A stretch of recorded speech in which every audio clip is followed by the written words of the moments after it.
Behold!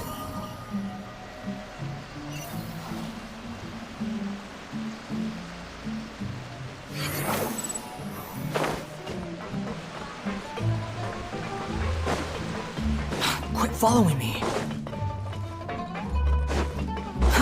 Too slow. Quit following me. Maloose, we're back! Apologies for the wait, demoiselle, and our most important partners.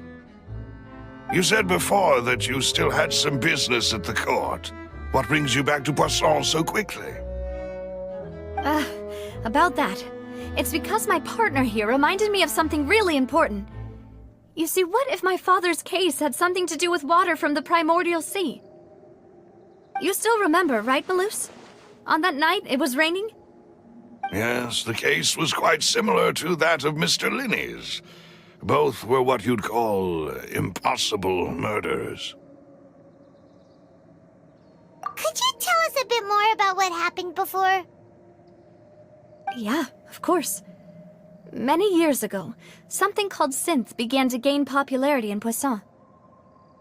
At a glance, it was a kind of drink that could excite your mood and produce many pleasant hallucinations. Wait! Didn't that guard guy who turned into water also mention that the primordial water could be used to produce some kind of potion? Yes, he did. Considering what we know now, it's almost certain that synth is created using water from the primordial sea.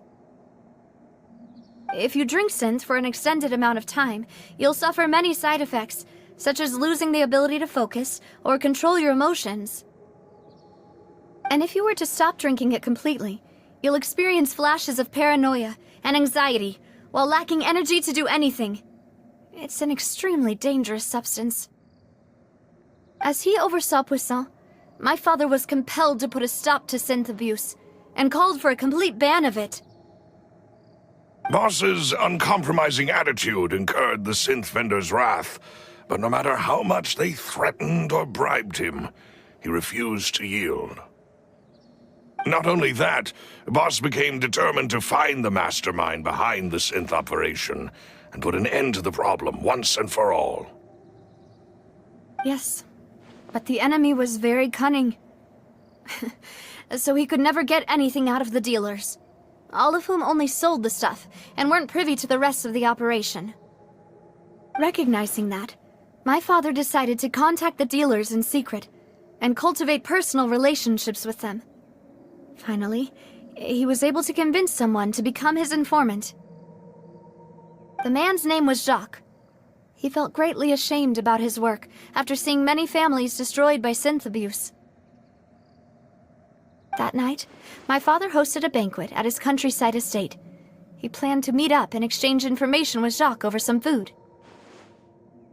But then, we heard 2 gunshots from the courtyard. We raced to the scene and found my father, still holding a gun, and Jacques, who was already dead on the ground. Huh? How did that happen? Aren't they on the same side? Sounds just like Lenny's case, doesn't it? In both cases, the culprit seemed obvious. but neither appeared to have any motive at all.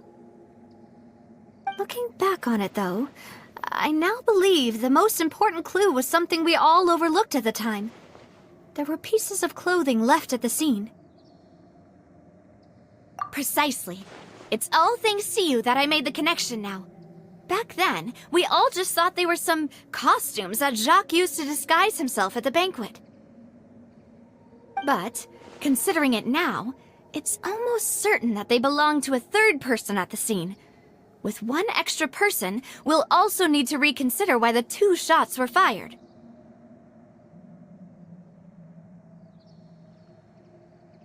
You're right. We still don't know what happened. But my intuition tells me that we're on the right track to figuring it all out. I'm finally headed towards the truth. Jacques was an empathetic man who was infinitely remorseful for his past actions. It's unlikely that he turned on Boss with 0 warning. I think this third person is probably the key to the full truth. On that note, however, even though this will not please you, demoiselle, as your and your father's butler, I must still offer a word of warning. Our opponent is insidious and cruel. They are extremely difficult to deal with, and Boss has already lost his life trying to bring them to justice. Even though Spina de Rosula has lost most of its former glory, Poisson has welcomed a new time of peace, and we have been allowed to live out our lives. There is no need to follow your father's path. It would be both wise and in line with Boss's wishes to step back and give up on the case. If that's indeed what he wished for, then he should have told me that himself. Was I not the closest person to him? And yet, I was the one most kept in the dark. What was the point of him dying without sharing any of the secrets he knew? Did he manage to protect anything in the end? Synth is still here. Callus the Unfaithful is still his epithet. And Spina di Rosula is barely getting by. Nothing has changed. Did he think I'd just accept his meaningless death and live out my life just as meaninglessly? I've never accepted that. Ever. Not since that day, and certainly not now. I want to find out the real answer for everyone's sake. For the missing girls, for the victims, and for myself. Navia. This is indeed the best moment to act. Your partner appears to be quite reliable, and more importantly, demoiselle, I think you're also ready to take this on. So you do know something else, Maloose? Yes, I do. In fact, even before that banquet, Boss already knew of the connection between Synth and the serial disappearances case. But what drove all the tensions to the boiling point was the revelation that you, demoiselle, had been selected as the next target to disappear. What? Boss also didn't tell you that he had been diagnosed with a rare illness. The doctors told him that he had no more than 5 years left to live. And the serial disappearances case caused him great anxiety. 5 years was nowhere near enough time to resolve this long-standing conflict. But once he passed away, all the danger would pass on to you. Knowing all of this, he decided to use one final intimidation tactic before his death. He claimed to have already gotten his hands on some key incriminating evidence for the other side, and even told some members of Spina di Rosula about the details. But as long as you remained safe, he would not share the evidence with the public. If something were to happen to you, then he and all those he told would immediately expose all they knew about Synth and the disappeared victims. Right. Right, so nobody would be able to get off scot-free. As we've seen, Boss's tactic has worked. Even though Boss has been gone for a long time, the other side has not tried to take Demoiselle's life. No, I don't believe it. He never appeared to look sick to me. No father wants their daughter to see them weak and haggard, especially someone as proud as Boss. To him, dying in a duel and suffering lasting dishonor as the unfaithful was still far preferable than losing face in front of his daughter.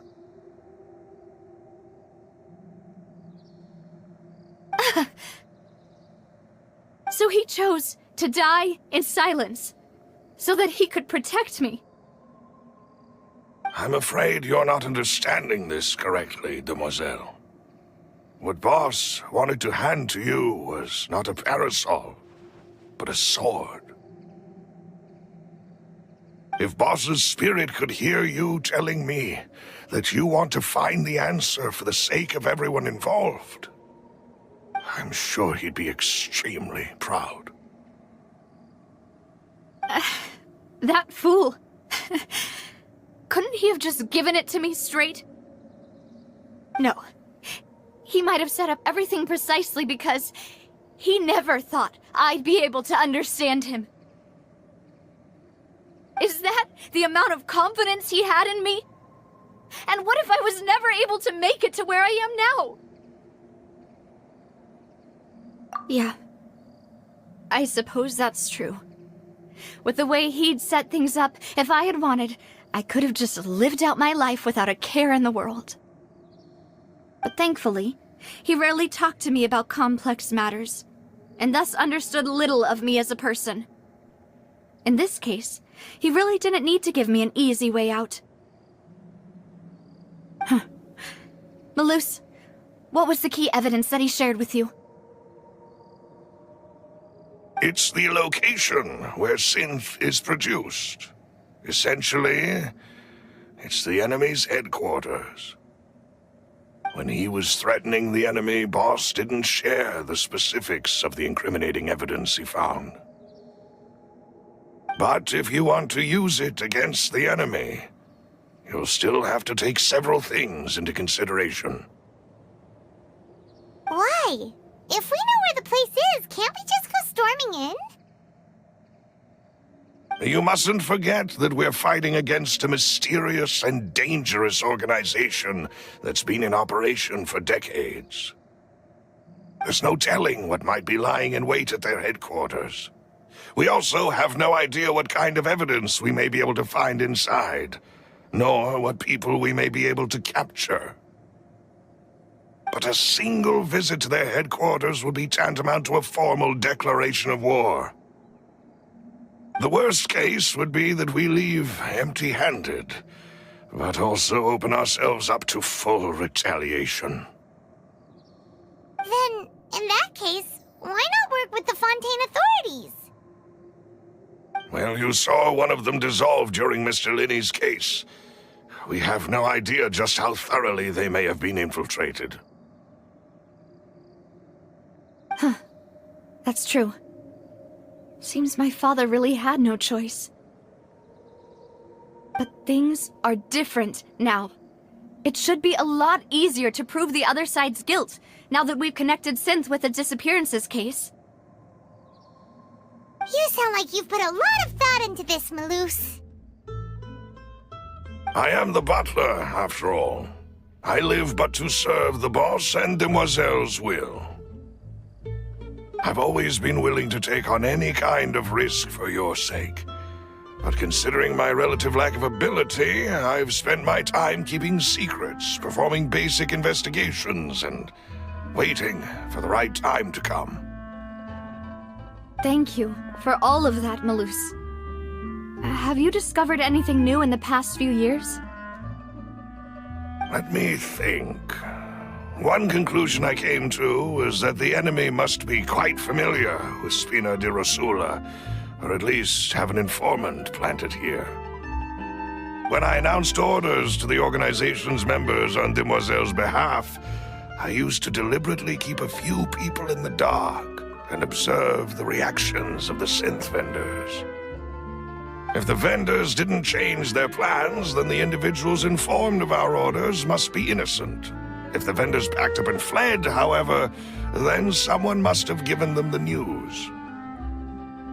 After several rounds of testing and investigative tracing, I've narrowed the suspect list down to 3 people. The first is Florent, Spina de Rosula's senior advisor. Huh? Florent? Yes, surprising, isn't it? He was one of the people Boss trusted the most, which also means that he was someone who understood Boss really well. Thanks to his position within Boss's innermost circle, he always knew our upcoming plans and could thus avoid capture this whole time. There's someone else like him too. Marcel, the head of Confrérie of Cabrières. Uncle Marcel. It's a guild in Poisson. Boss helped it to grow to its current size and prominence. In the beginning, they were only reselling some daily goods, but now they're one of the richest guilds around, with a lot of business connections in the city.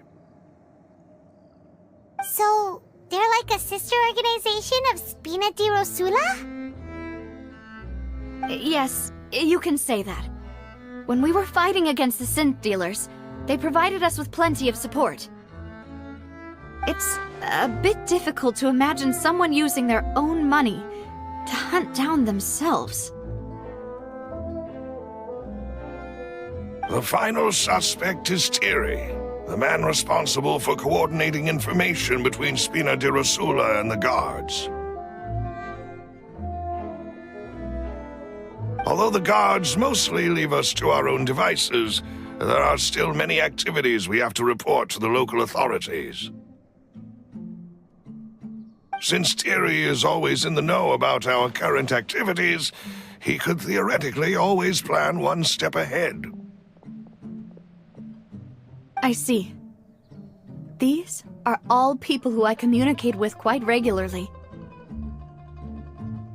To think that the enemy we've been fighting against has been right next to me all along, among those I trust the most.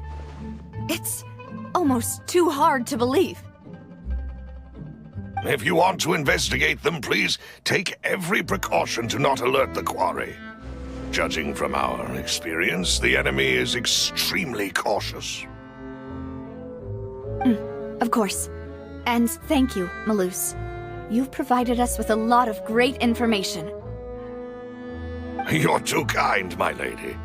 I'm just doing my duty. And before I forget, proving Boss's innocence would also mean clearing him of blame in Jacques' death. After that incident, Jacques' wife and daughter were taken into the Spina's care. They still live in Poisson today. If it might help, you could also pay them a visit. I can make the necessary arrangements. Aw, thank you so much, Malus. You really are the best. A new case awaits, my dear partner. I hope we can work together to uncover the truth and end this case once and for all.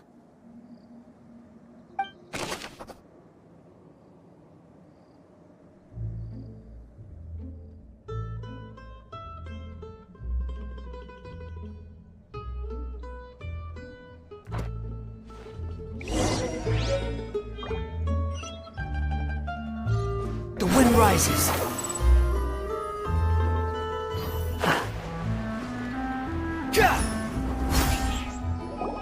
It is settled, then. Please excuse me, and enjoy your conversation at your leisure. Thank you for arranging everything for us, Malus. Excuse me, miss. Do you need anything from us? Hey,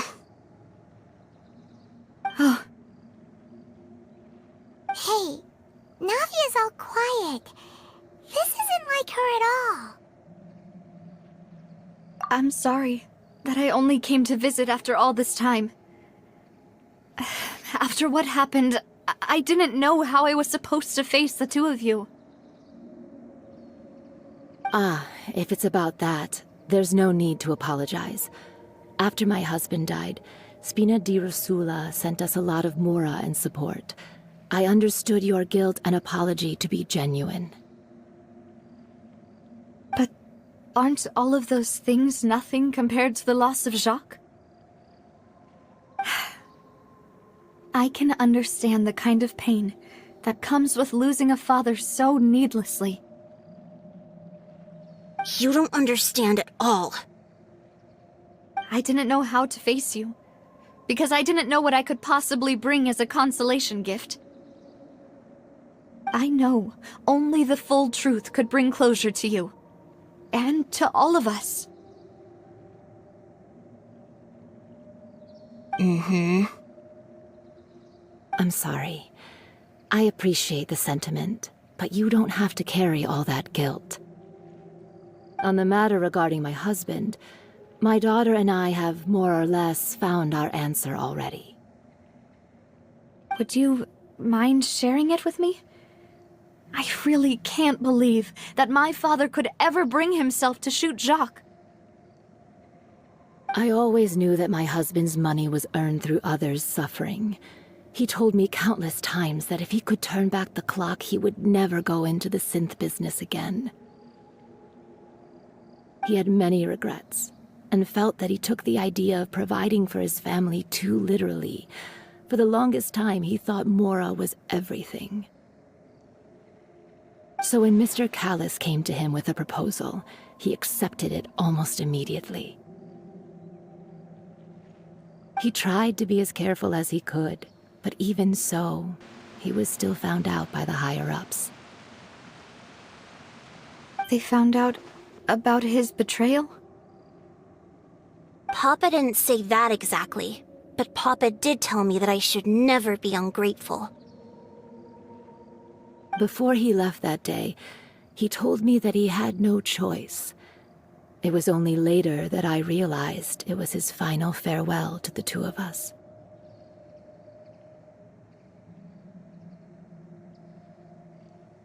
I don't know that for sure, but you could say that's the conclusion I eventually came to. Which is why I'm the one who should feel guilty. Callis had always taken great care of us, both when he was still alive and after he passed away. Even if he fired the shot that killed my husband, it was likely in self-defense. It is impossible for me to hate him for what he had done. But Mama, why is Papa still the bad guy if he did the right thing? Papa always wanted to be a good man, so why did he have to do a bad thing in the end? Well, things aren't always as they seem. You still feel like your papa was a good man, right? Yeah, Papa was a really good man. The best in the whole world. Then you should hold on to that. If a good man had to do a bad thing, then he must have had his reasons. Regardless of whether he left you a parasol or a sword, he must have done so to give you a better life. Oh. Thank you for everything you've told me. I will definitely find the truth. The current state of things is not something I'm willing to just sit back and accept. Thank you. I'm very grateful to hear this from you.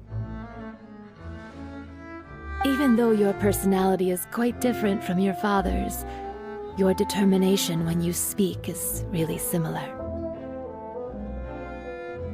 You really think so? That's the first time anyone said that to me.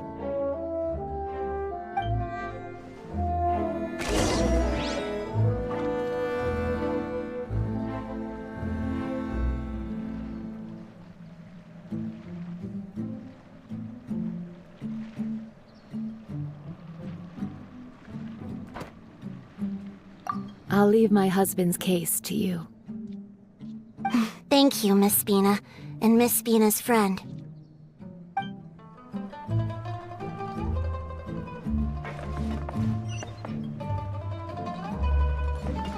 Squall and Fury. Are you okay, Navia? I'm fine. Don't worry. Let's investigate the 3 suspects next. Florent should be nearby, and we should be able to find Thierry and Uncle Marcel in the city. I'll get myself together on the way, so please don't worry.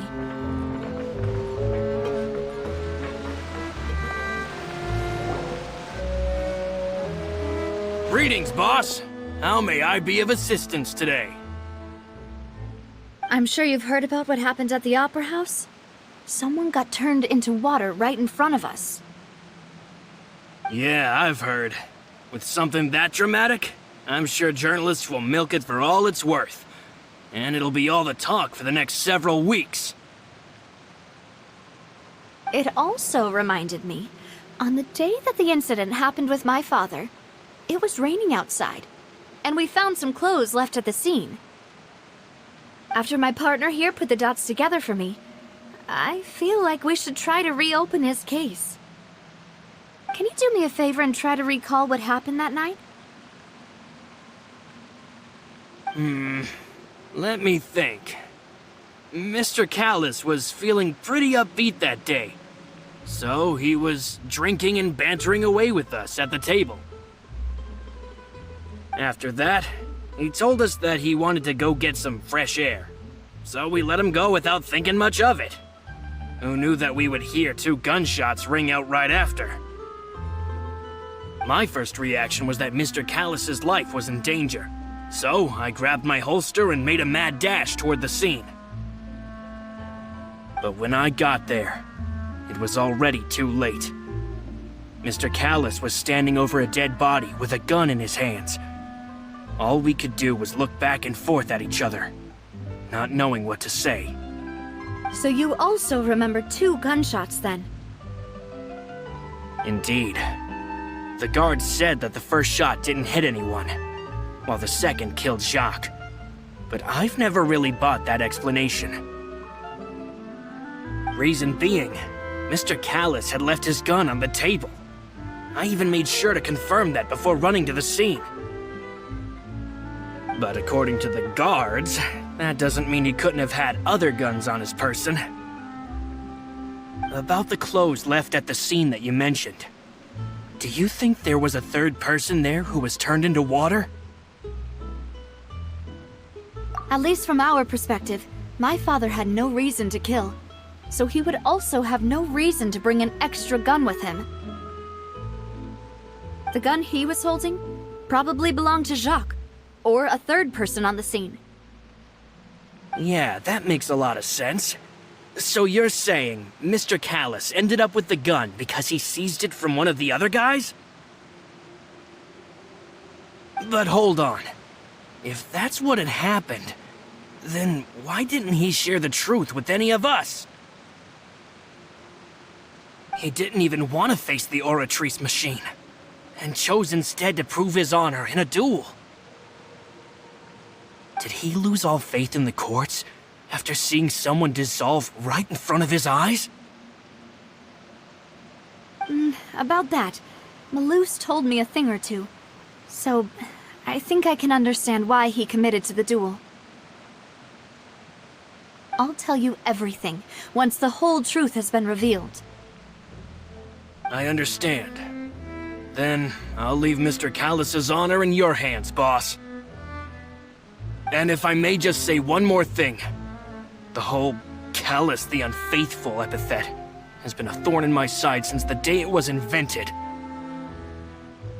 Many people have laughed at me for still calling him Mr. Callis, even after so many years have passed. But it was Mr. Callis's trust that allowed me to rise through the ranks of Spina di Rosula and live the life I lead today. No matter what others might say, he'll always be the man I respect the most. And he'll always be my boss. Don't worry. I will definitely find the truth. You and all our other comrades at the Spina deserve to know the truth as well.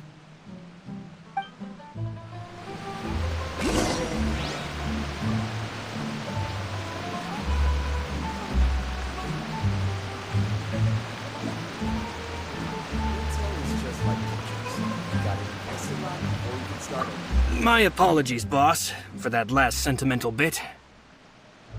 It's just... many years have passed while I've held my tongue.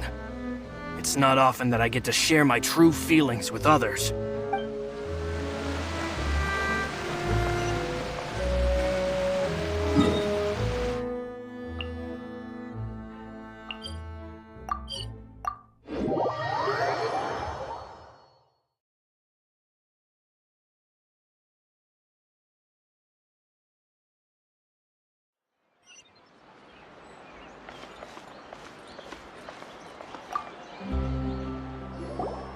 Hey, Thierry! It's me! Oh, now, what brings you here, Miss Navia? I've heard that you made quite the name for yourself at the Opera House. Oh, so you've got news of that already. Oh, okay. Hey, I'm also a member of the Guards, you know.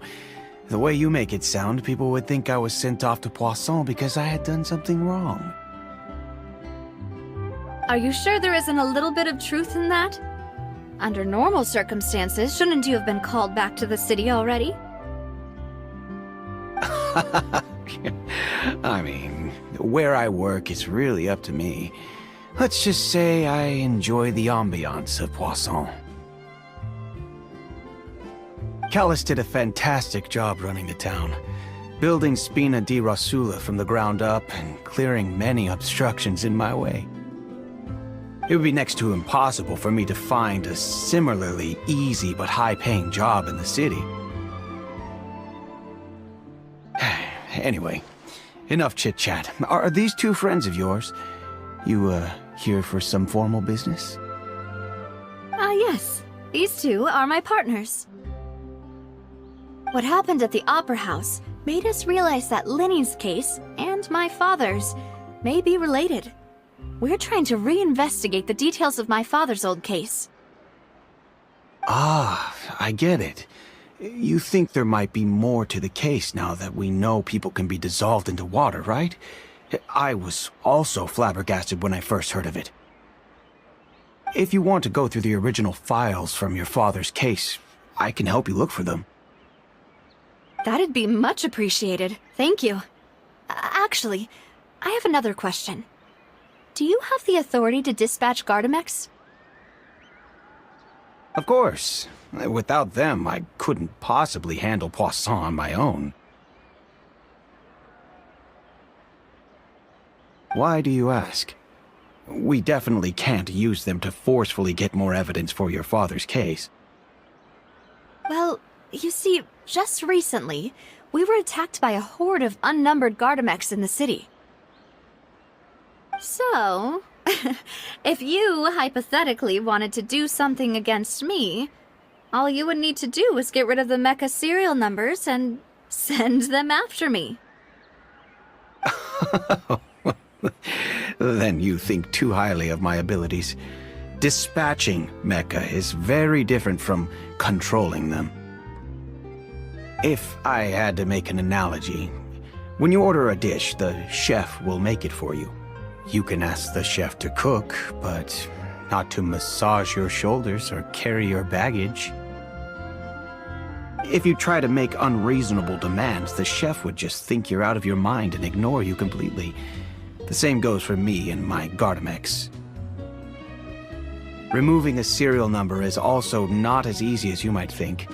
There are a lot of complex steps to it, and it's almost impossible to keep it a secret. So I can promise you, those mecha were definitely private units. They're certainly not cheap. So whoever their owner is must be super rich, powerful, or both. Now that you mention it, though, being in the synth business would definitely be profitable enough to afford this. Oh, then you're officially in the clear, Thierry. Oh, thank you for the vote of confidence, Navia. Jokes aside, I'd like to wish you all the best with your investigation. I'll be staying in the city for a little while, so just come find me if you need any support from the guards.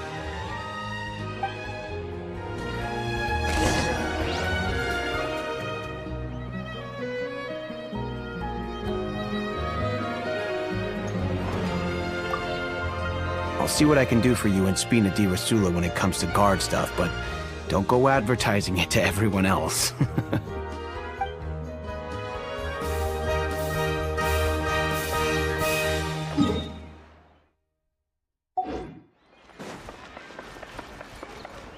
Search for it.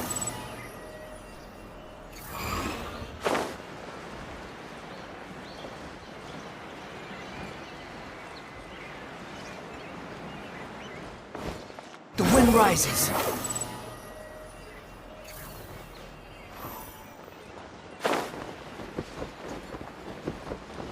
Yeah.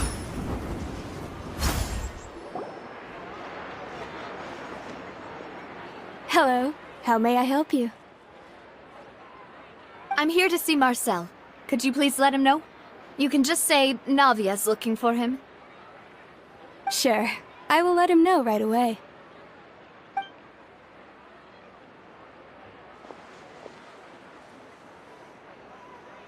Navia, hello. Sorry to keep you waiting. I'm not as young as I used to be, so my legs are giving out a bit. Oh, it's all right, Uncle Marcel. There's no need to stress. I just wanted to talk to you briefly about what happened in the Opera House. I'm sure you saw everything too, right? Yes, I've never seen anything so strange.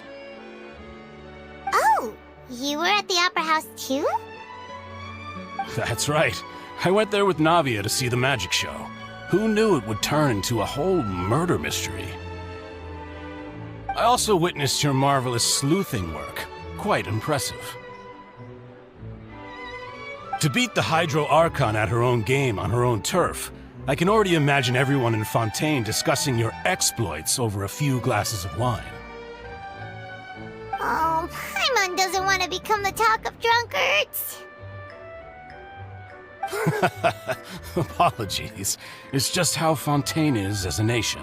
Everyone loves drama and theatrics.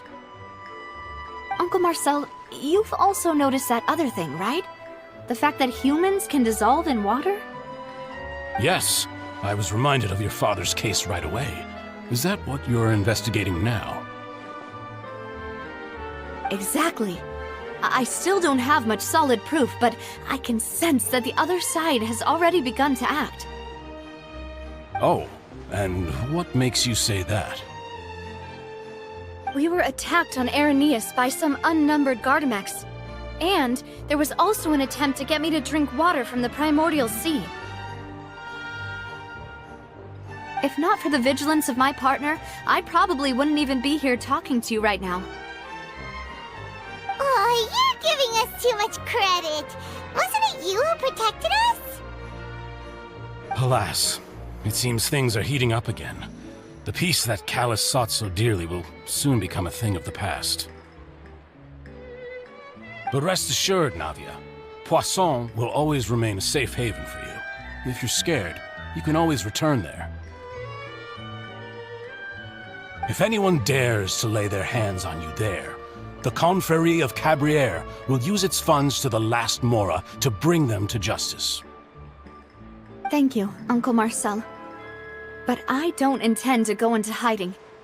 I'm going to strike while the iron's hot. Do you have any new thoughts on my father's case? About that. Sorry, my age is catching up with me, so it'll take me a while to recall my memory. The Confrérie was responsible for that banquet, so I was out and about the whole time making sure things were running smoothly. I didn't even have the time to drink with the guests. Then I heard the sound of a gunshot, and the rest was history. Oh, it's okay. No need to push yourself. We'll ask around some more, see if there are any valuable clues elsewhere. Sounds good. Just let me know if you ever need Mora. All my wealth comes from Callus's patronage and support. I'll spend however much it takes to clear his name.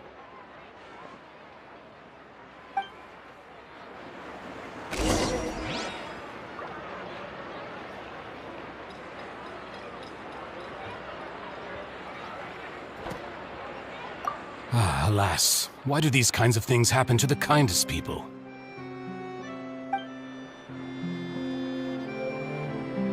This can work. I'll just treat them as new samples. Squall and Fury!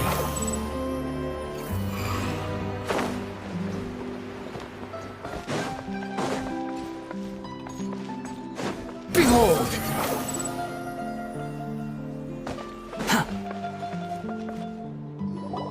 We've talked to all 3 suspects, purely based on their conversations with me. None of them sounded particularly suspicious. I suppose that's to be expected, though. If a single conversation's all that's needed to find them out, then my father wouldn't have needed to investigate the case for so many years. Anyway, even though we didn't make a breakthrough, let's still compile what we were able to find. But where should we start? Ah, you're right! Flora mentioned that Callus probably only ended up with the gun because of circumstance. That makes sense. According to Jacques' family members, he already told them that he had been discovered, and that he had no choice before he left home that day. If I had to guess, he probably received an order from the synth boss to kill my father. Had he refused, he and his family's lives would have been forfeit. So, Jacques fired the first shot?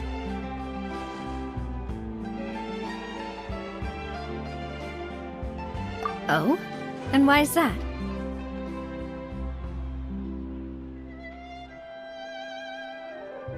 Ooh, that's a good point. Jacques probably already knew that he was just being used as a tool for murder. And once he had completed his mission, he'd be of no more use to his boss. So, what would make more sense from his perspective would be to turn his back on the Order and seek protection from my father. Makes sense. But without evidence, that's still just a theory. Besides Jacques, the attack from the Gardamex has been bothering me quite a bit as well. It's obvious that our enemy has become more antsy after the secret of the primordial seawater was revealed. Do you think he knew, even then, that we'd follow this lead to the end? Given everything that's happened since, it's quite possible. But who among the 3 suspects would have the ability to control privately owned Gardamex?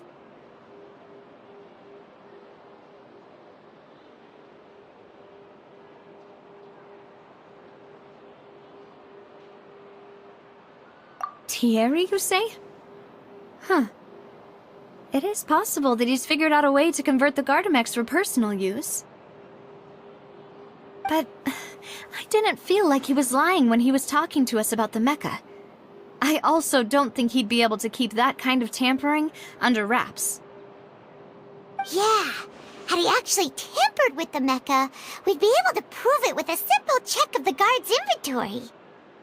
If the mecha were taken from the guards, it should be pretty easy to find out when and how that happened.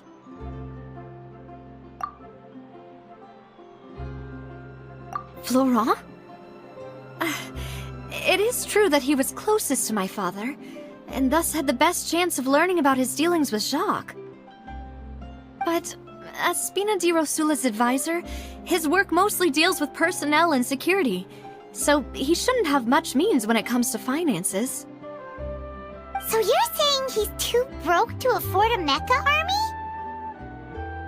Exactly. He can't. And even if he could, I don't think he would be able to dispatch a whole group so quickly.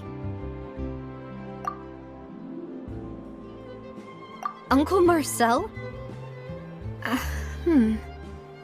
My father did really trust him. and they worked together on a large number of projects. Maybe that's how he got to know Jacques.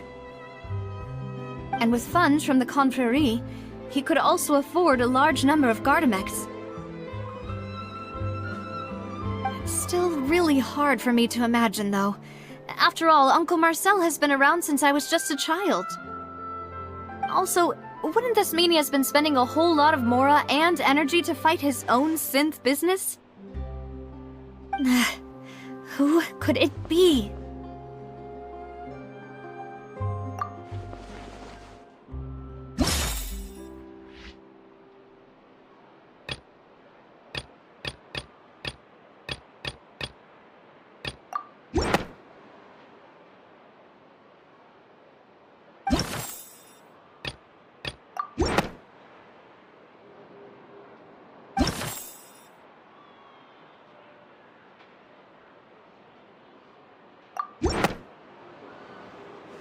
You know, if you think everything through, Uncle Marcel is indeed the most suspicious of them all. Could we be missing other suspects? Malus didn't know about the people turning into water thing when he narrowed it down to these three, did he? Malus has always been very reliable, and his judgment of others' trustworthiness has been fair and well considered. When he laid out his case for the three, the rationale he gave me made a lot of sense as well. The suspect is knowledgeable about the Spina's internal affairs, has the means to dispatch Mecha to assassinate us, and possesses significant intellect and foresight.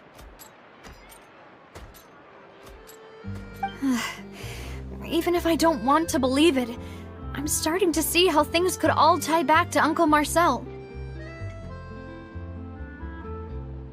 Well, we still have another trump card on top of all the theorizing and speculating. Yes, Malus did say that charging straight in there would be extremely risky. But we don't have any other options right now. We need far more solid proof before we can hope to go charging in on our enemy. Navia, here you are. Oh, I've been looking for you. Huh? Aren't you the guy from the guards? Did something happen? Yeah. News came from Irenaeus just after you left. We've got another trial on our hands. Wasn't that place built specifically for holding trials? What's so newsworthy about this one? I know. But they said the person they're putting on trial is a Fatui harbinger called Tartaglia. What? Is that someone you know? Yeah, we know him. Maybe even a little too well. Well, he's been accused of being the true culprit behind the serial disappearances case. It's absurd, don't you think? Wait, how? None of our investigations have had anything to do with him. That's what I thought was strange about it, so I came to tell you the news right away. If the charge against him stands, then it'll be next to impossible to get the guards to support any of our planned investigations. Right, because they'll think they've already found the culprit. Yeah, and it'll be a lot harder then to clear Mr. Callus's name. I understand. Well, partner, what do you think we should do? We still haven't found any conclusive evidence.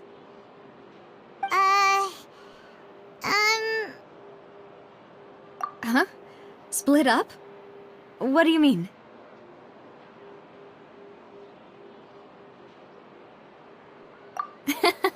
Just as expected of my partner. Since this is a trial about the serial disappearances case, the culprit's attention will be focused on Irenaeus, leaving his home base wide open. You're right. This is our best opportunity. All right then, let's do this. I'll stall them at the Opera House and charge Marcel as the true culprit. I won't have any chance of making that charge stick, though, unless we find more evidence. It'll be up to you to make it back in time and hand the decisive evidence to me. help you, just like you helped us in Linny's trial. Demoiselle, please allow us to accompany you. I'm ready. Ah, Malou, Silver. When did you two get here? We heard that you'll be leaving Poisson and figured that you might require our assistance. It's our hope that your confidence will be bolstered with the two of us by your side. Thank you so much. Then, let's make haste for Irenaeus. Paimon, Traveler, I'll see you at the Opera House. See you then!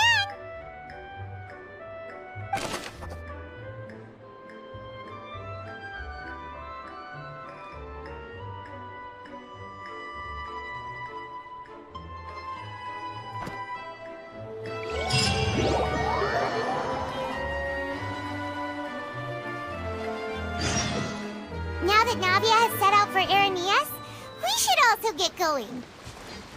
The location has already been marked on the map, so let's head over. Illusion shattered!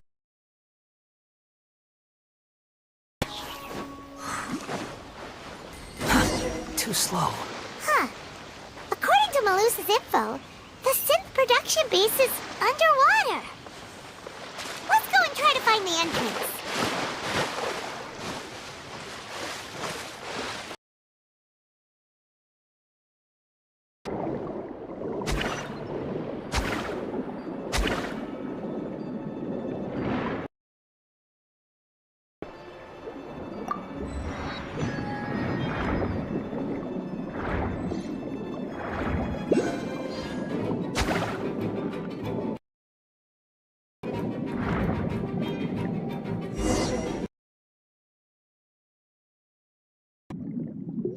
Finally found it!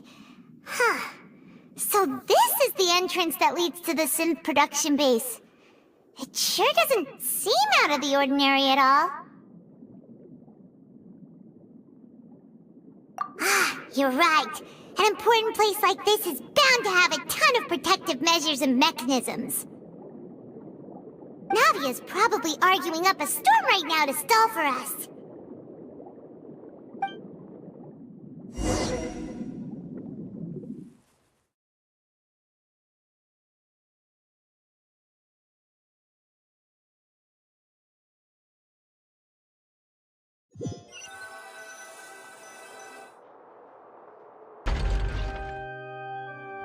It would appear that I must repeat my question again, Mr. Tartaglia. Do you accept the charge that you are the true culprit behind the serial disappearances case? To be perfectly honest, I don't understand your country's complicated court system, or the reason why I'm being charged with something I've never even heard of. However, I did hear that people who have been charged can choose to participate in a duel to clear their name. Is that right? In which case, as long as I accept the charge, I can have an all-out fight with that champion duelist Clorend, right? I've got to admit, that's one of the most enticing offers I've ever received. When I privately sparred with her last time, she was obviously holding back. Real disappointing. Hey! Don't you understand? You're currently the prime suspect for a major case. This isn't the place for you to be looking for fights. Oh? Sounds like the Hydro Archon wants to lecture me on the ways of the Opera House. Then why don't you duel me too? I'm the kind of student that learns best in the heat of battle. No. That's not what I meant. Alas, it would appear that communication with the defendant is going poorly, and we have made very little progress. In that case, let me explain everything from the very beginning again. The goal of this trial is to determine the culprit behind the serial disappearances case. That case had nothing to do with him! You've got the wrong man! Huh? What's going on? Why is she interjecting again? I told you it couldn't be one of the Fatui Harbingers. Miss Navia, this is the second time you've interrupted the court proceedings. I only tolerated your behavior last time because you were able to provide the court with a key eyewitness. But that was an exception rather than standard court protocol. I can very well charge you with contempt of court for your interjections. Oh, please. Did you ever think I had any respect for this place's pointless theatrics? We can put that discussion aside for now. I'm not here to argue with you. I'm here to charge the true culprit behind the serial disappearances case. And if my charges prove true, then Tartaglia here will be proven innocent by default, correct? Oh, a young lady has charged in and offered to clear my name. How fascinating. Well, I'd gotten half bored to death by all these rules and procedures anyway, so I'll take you up on that offer. So, Your Honor, is there nothing else for me to do now? You may take a seat for now in the audience, but that doesn't mean the suspicions against you have been lifted. Now then, Miss Navia, who is the person you would like to charge instead? That person is...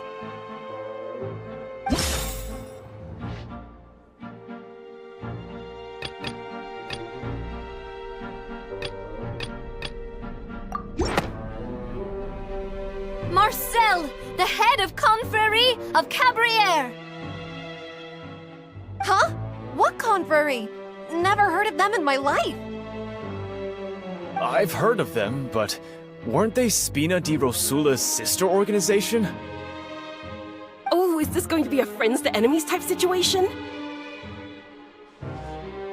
Please let me remind you, Miss Navia, that charging someone is an incredibly serious matter. Committing to the charge also means taking on the legal responsibilities associated with it. And if the charge fails, depending on the circumstances, you may also be charged with the crime of making a false accusation. Knowing this, do you still wish to charge this man? Yes, I do. In that case, I declare the charge to be valid.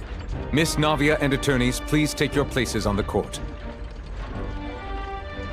Members of the guards, please contact Mr. Marcel right away so that he may stand trial.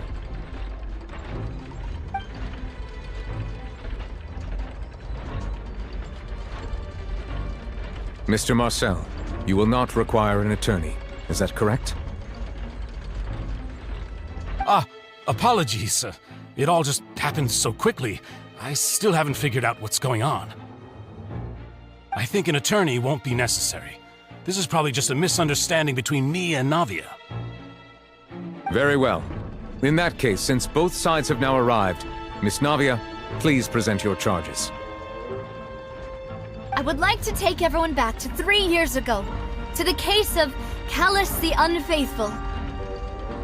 Only through elucidating what really happened in that case can we connect all the dots for the serial disappearances case. Navia, do you really think that I was the one who killed your father? Come on, why would I do that? Callus was my benefactor, and remember both you and I only ran to the scene when we heard the sound of a gun. If that's enough to make me a suspect, wouldn't that make everyone at that banquet a suspect as well? I think there's no point in getting into the specifics right now. The audience doesn't even have the big picture yet. Even I'm struggling to remember some details of that case. Exactly correct, Your Honor. I must refresh everyone's memory about that case before I can explain my charge and reasoning. I see. In which case, I will recount the findings about that case as originally recorded by Maison Gardiennage.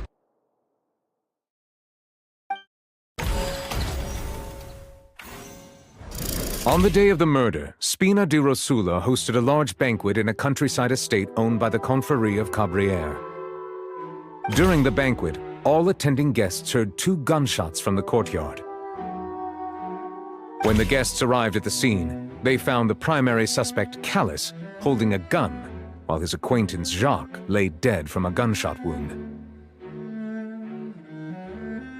The guards' investigation did not recover any other firearms from the scene. As a result, they concluded that the suspect's first shot must have missed, while the second must have taken Jacques' life. The suspect did not dispute this conclusion, and also declined to defend himself in court. Instead, he chose to prove his innocence through a duel. Callus was defeated by champion duelist Clarand in the ensuing duel, and soon succumbed to the injuries. These are the known facts about the case.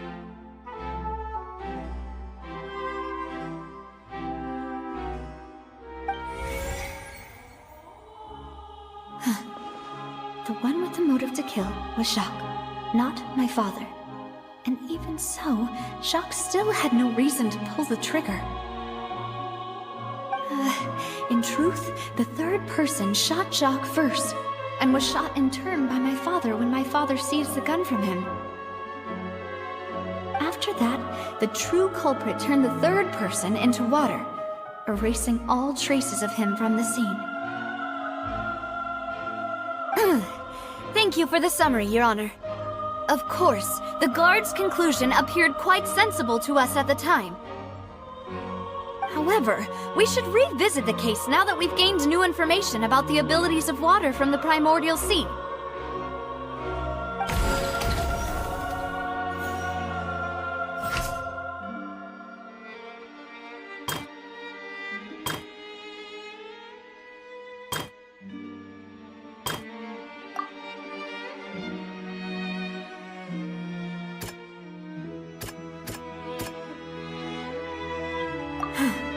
Something's not right.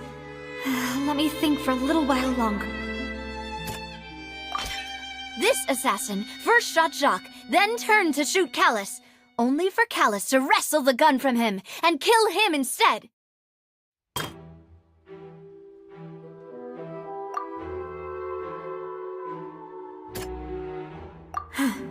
Something's not right. Let me think for a little while longer.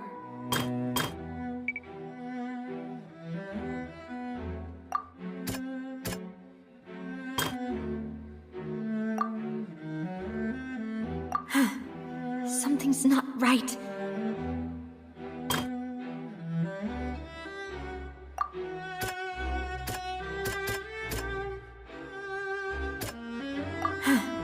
Something's not right. Let me think for a little while longer.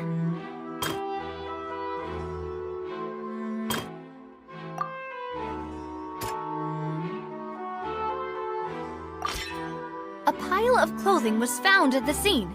The guards once believed they were used by Jacques as a costume to disguise himself. But since it was raining that day, the culprit was confident that they could use the rain to wash away all traces of their dissolved accomplice.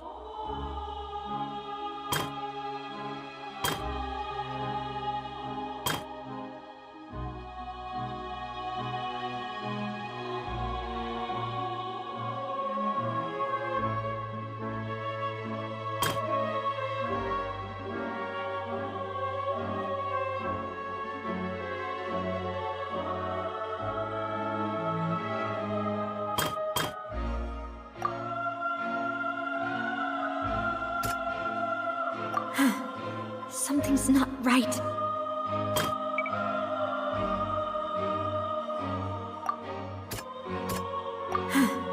Something's not right. Something's not right.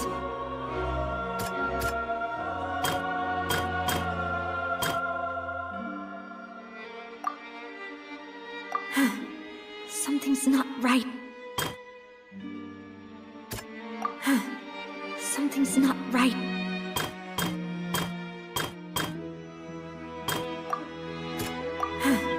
Something's not right.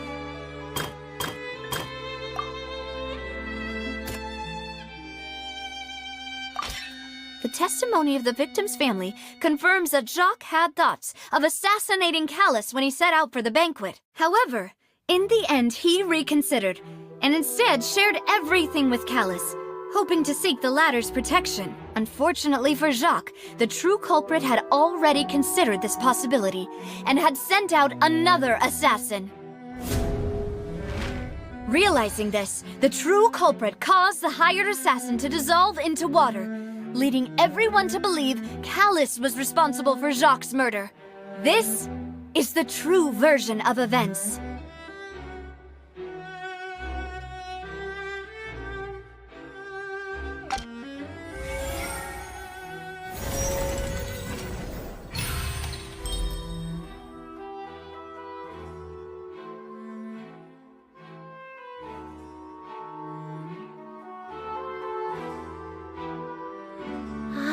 That's what happened.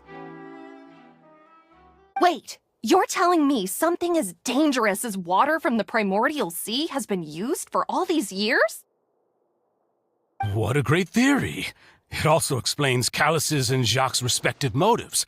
I guess they didn't shoot each other after all. Mr. Marcel, you are the one being charged with the crime. You should provide a rebuttal if you wish to prove your innocence. Ah, but I think I agree with everything Navia just said. In fact, there was nothing in her speech that directly implicated me. Then, may I ask some questions? In my opinion, we primarily need to determine two things.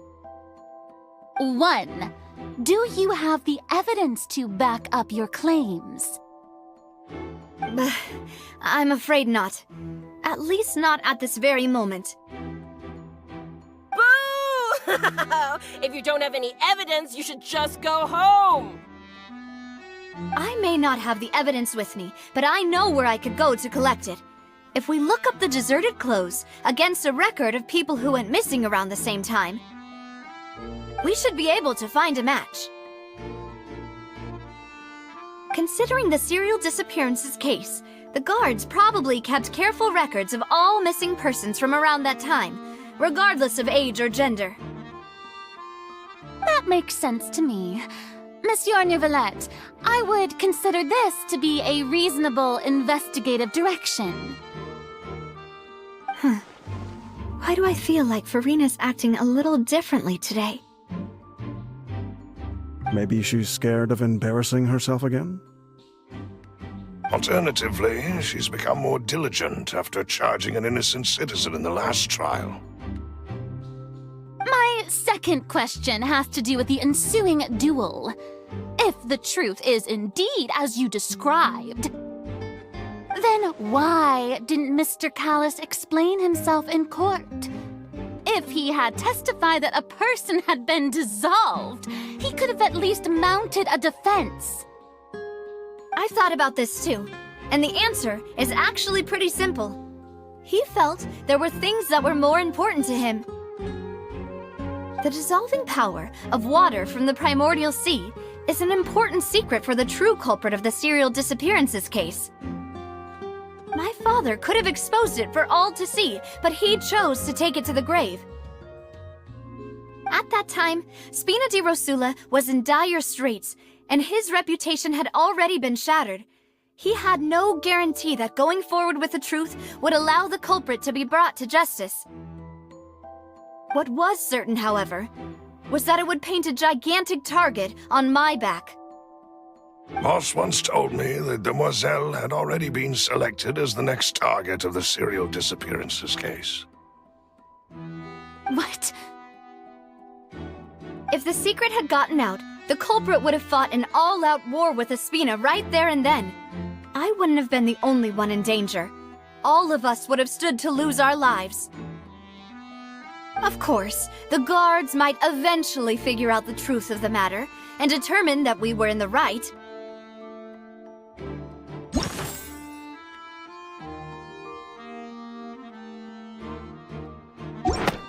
But what good would that do? How can a hollow verdict protect anyone?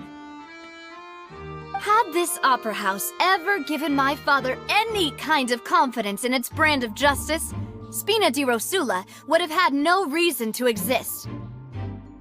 But by staying silent, we retain the ability to deter our opponents and continue the stalemate. I was able to become Spina di Rosula's president, which made me harder to target, as well as giving me more time to grow and learn. And once I have figured out the truth and stepped up to the challenge, I will do what this opera house cannot, and restore my father's truth and honor back to him. So, you mean to say, your father intended to die in the duelist's ring? That's right. Do you have any proof? Of course. All you need is to ask his opponent, Clarand. I don't need your apology, your guilt, or your support from the shadows. You don't have to do anything for my sake. But since he entrusted his will to you, Clarand, you should tell us the truth about his sacrifice. So, during the duel, did you believe that Callus was intending to die? Yes, I did. As a champion duelist, I've fought many battles and taken a countless number of dishonored lives. In my line of work, I've seen all kinds of people give their all for the faintest hope to continue living.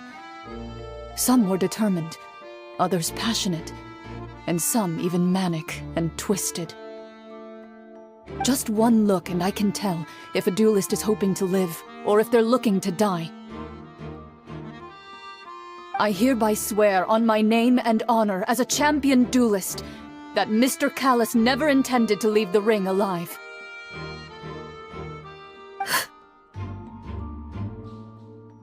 Since that's your testimony, I have no more questions. It appears there really are good grounds to reopen this case. I concur. However, Miss Navia, you still have not explained the link between your father's case and the serial disappearances case. Right? What she said was fascinating, but kind of beside the point. Wait, weren't they just talking about the serial disappearances case? Of course, Your Honor. The two cases are connected via a matter of timing. In my father's case, the culprit intended to kill both Jacques and Callus. As a result, they planned to act after hearing 2 gunshots.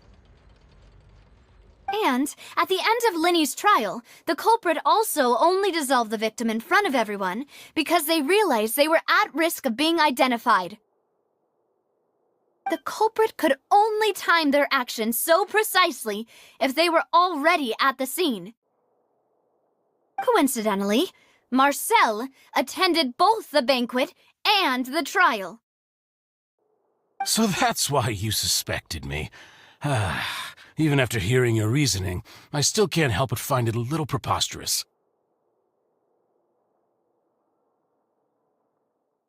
I'm used to it, though. You've always been an impulsive and sentimental child, Navia. It's one of your most endearing traits. No need to appeal to pathos. I won't try to refute your points one by one, but even if everything you just said was true, can you prove that I was the only person present at both events? On top of that, does a person have to be physically present to control the timing? Can't someone remotely monitor the place? Don't know what she can say to that. I know that even with that, you might still think you can reduce the list of suspects with some further investigations until I'm the only one left on the list. Alas, who won't feel at least a little hurt by an accusation of murder from a girl you see as your own daughter?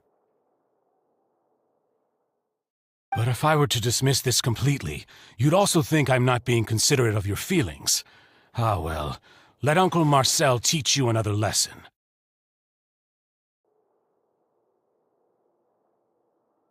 Do you know what the biggest flaw in your reasoning is? I suppose you're gonna tell me anyways. It's timing again.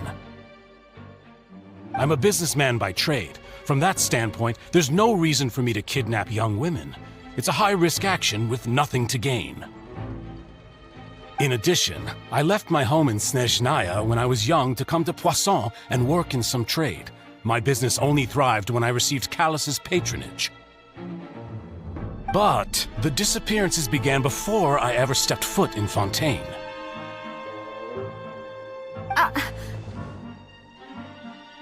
I do apologize, demoiselle. This was my mistake. No, it's not your fault. I'm sure he had come prepared. Is there anything else you'd like to say? Would you like to check the date of my first business license against the first known case of the serial disappearances?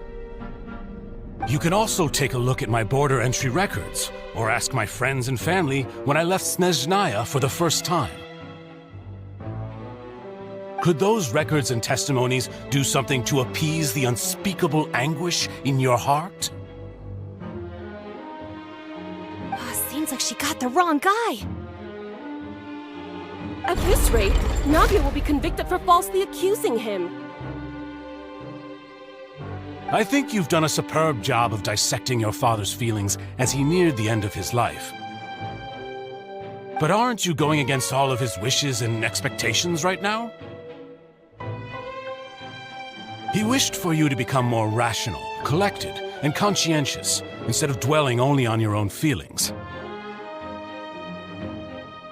Once you've learned to be more considerate of others' feelings, and to stop rushing headlong into things, you'd have met most of his expectations.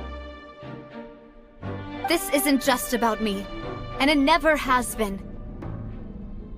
The biggest difference between me and the rest of the victims is that I still have the ability to search for the truth, while that same agency has long been taken from them. The people whose families were destroyed by synth abuse, the people who lost their loved ones to the serial disappearances, and the people who suffered tragic ends due to their sense of justice. Many people's images are flashing before my eyes. I'm sure some are coming to those of you in the audience as well. And whose image do you see, Marcel? Is it a man named Vacher?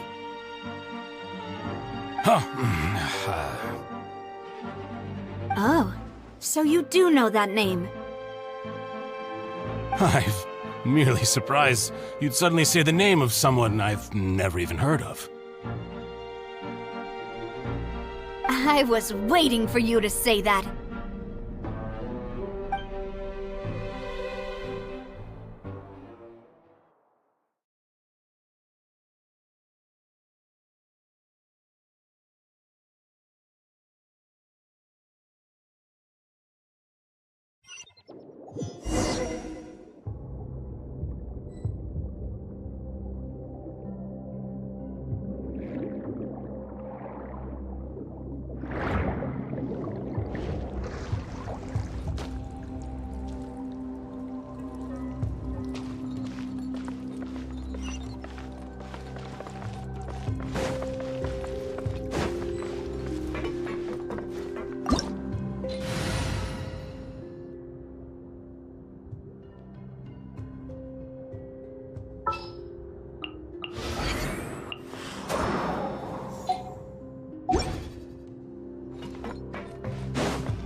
Down!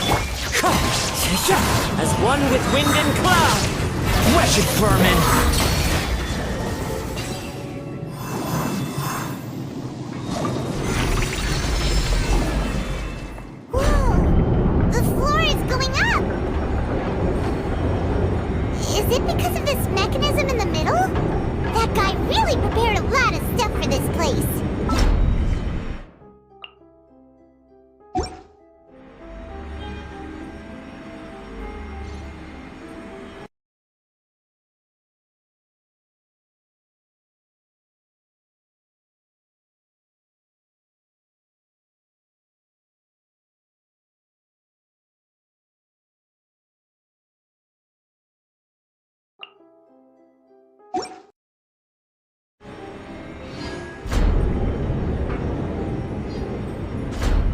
Swan Fury!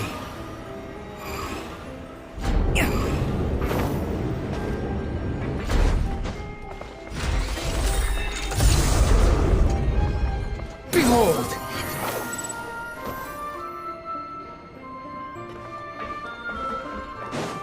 Paimon thinks we need to go up, but Paimon doesn't see a way. Let's take a look around. Maybe we'll find a hidden mechanism that'll show us the way up.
The water level is rising!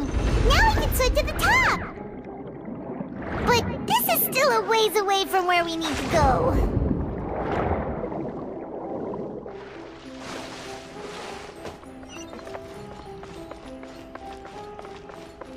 Quit following me. There is no escape! One with nature. Wind, hear me! Now you shall perish! Shine down!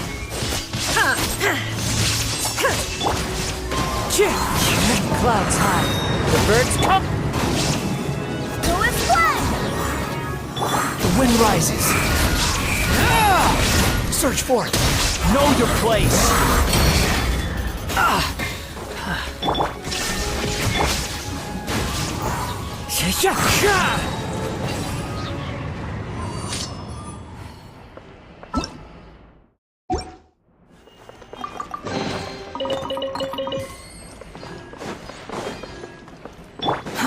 Too slow.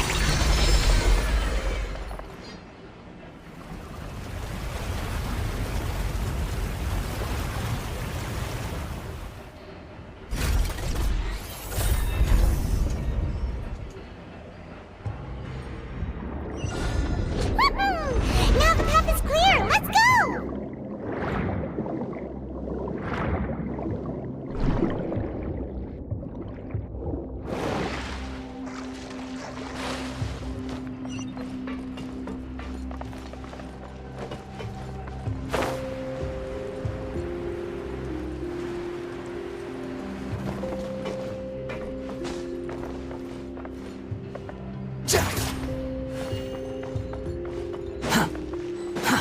Too slow.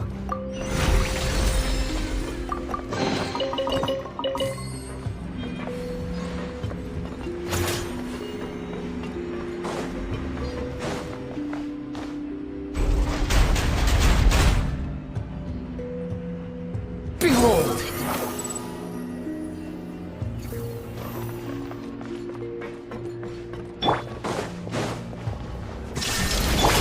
Wind strike! Fallen leaves! Adorn mine! The wind rises!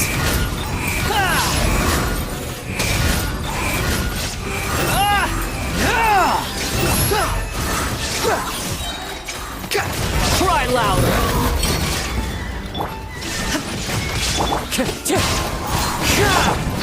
Torn to oblivion!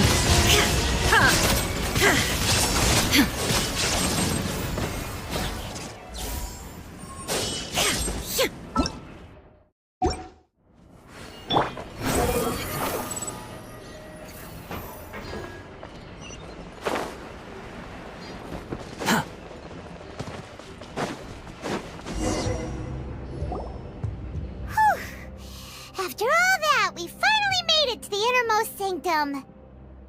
Though, as expected, the mastermind isn't here.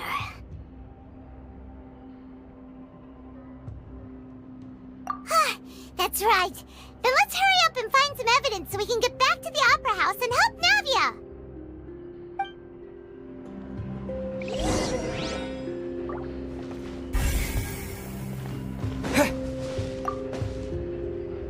What's all this?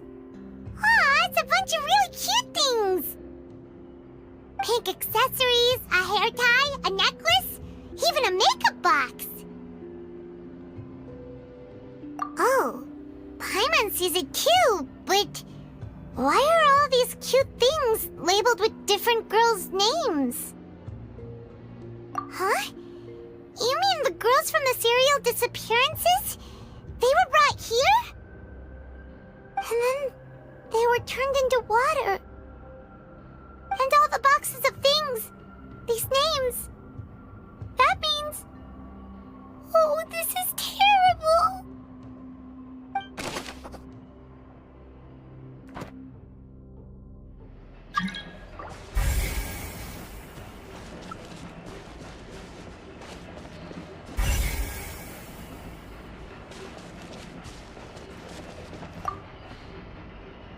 Let's see what's written here. Nothing escapes Detective Paimon's eyes.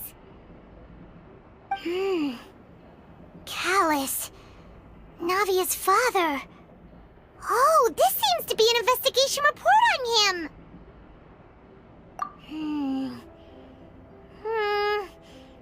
Yep, it's about finding someone to assassinate Jacques and Callus because of a lack of confidence that Jacques himself would go through with it. This should prove the existence of the third person, right?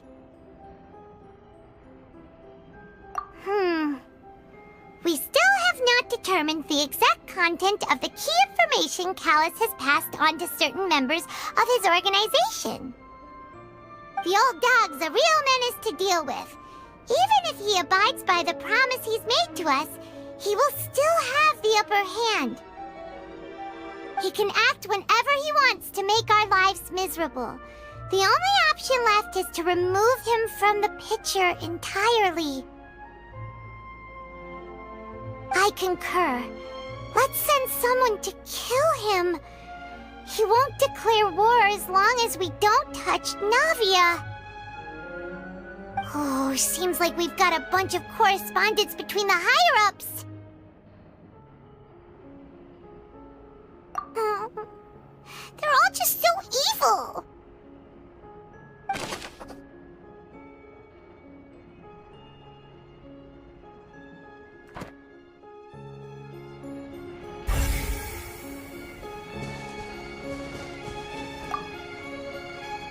Oh, look!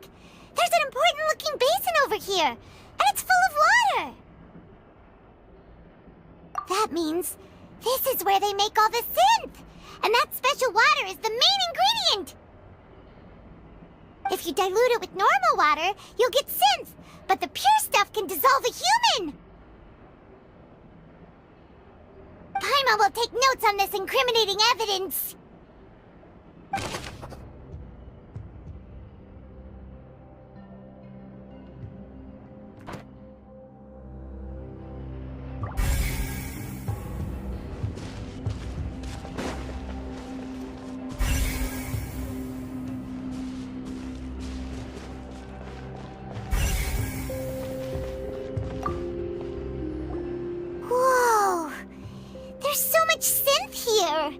And so many bottles of ingredients that probably just contain the waters of the primordial sea. Mixing in progress. Ready to drink? Stock sample? Huh. They've also got all the synth pretty clearly labeled. Whoa! There's even fruit-flavored synth? Yep, it's super obvious.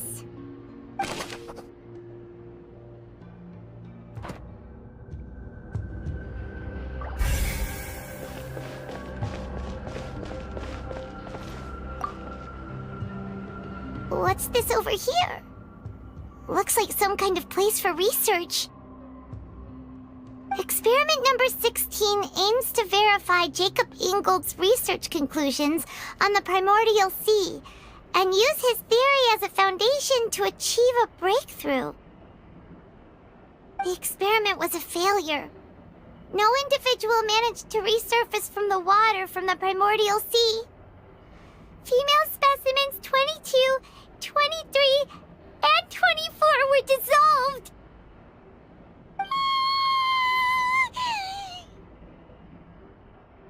Sorry, Traveler. Paimon will try her best. It's just that Paimon's never read something so scary before. How can someone write something that terrible in such a matter-of-fact tone? You read the rest. Paimon's too scared to keep going.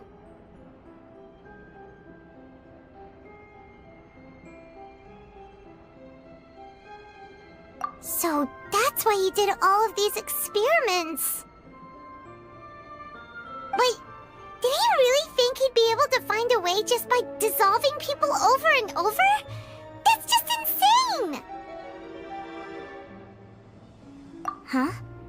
Isn't that the name you heard by the fountain? Paimon thought he was an eyewitness in the serial disappearances case. You mean Vache is the one who did all of these... experiments?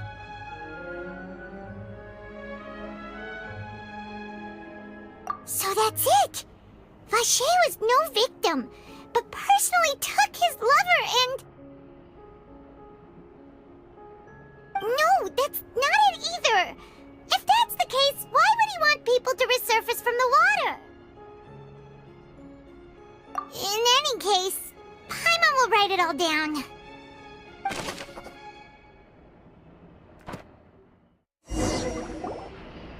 We've looked at almost everything here, and it seems like our theories were spot on, but... Yeah, we haven't found anything that reveals his true identity. No wonder even Neuvillette wasn't able to find anything. Whoever it is probably destroyed everything to do with that name a long time ago. That way, even if we bring all this back to the opera, we won't be able to identify the true culprit. Sure thing. Paimon won't admit defeat to this guy either.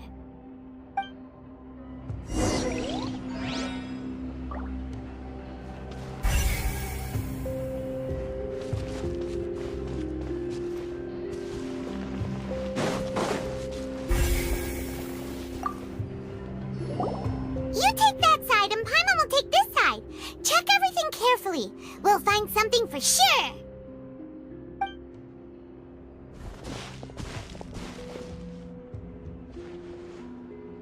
Ugh. Nothing at all. And Paimon can't even find snacks either.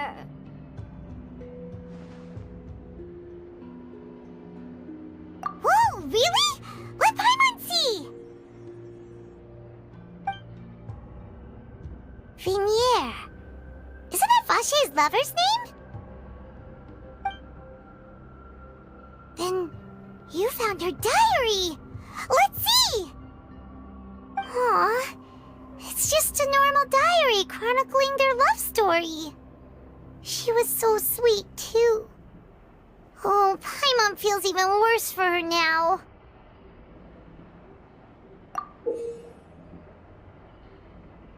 So many! A whole page's worth!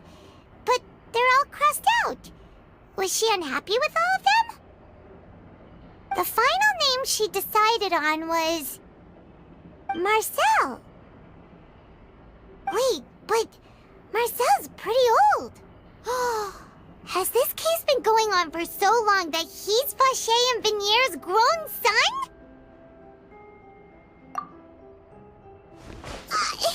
Hey! Paimon still hasn't figured it out yet.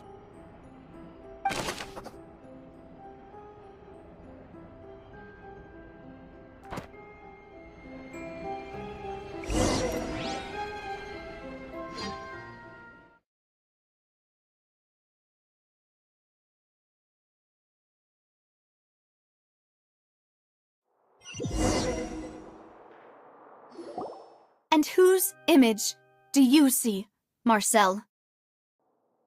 Is it a man named Vacher?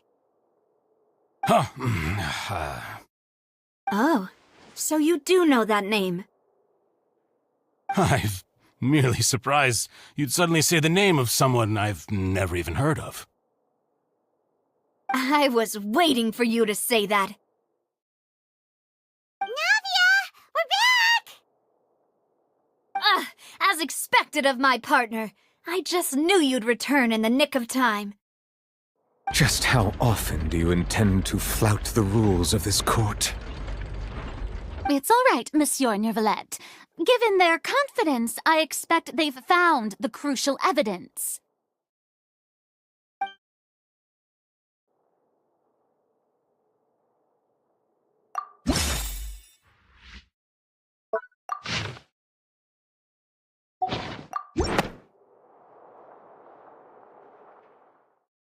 But the truth of it, Marcel, is that you've always been Vacher.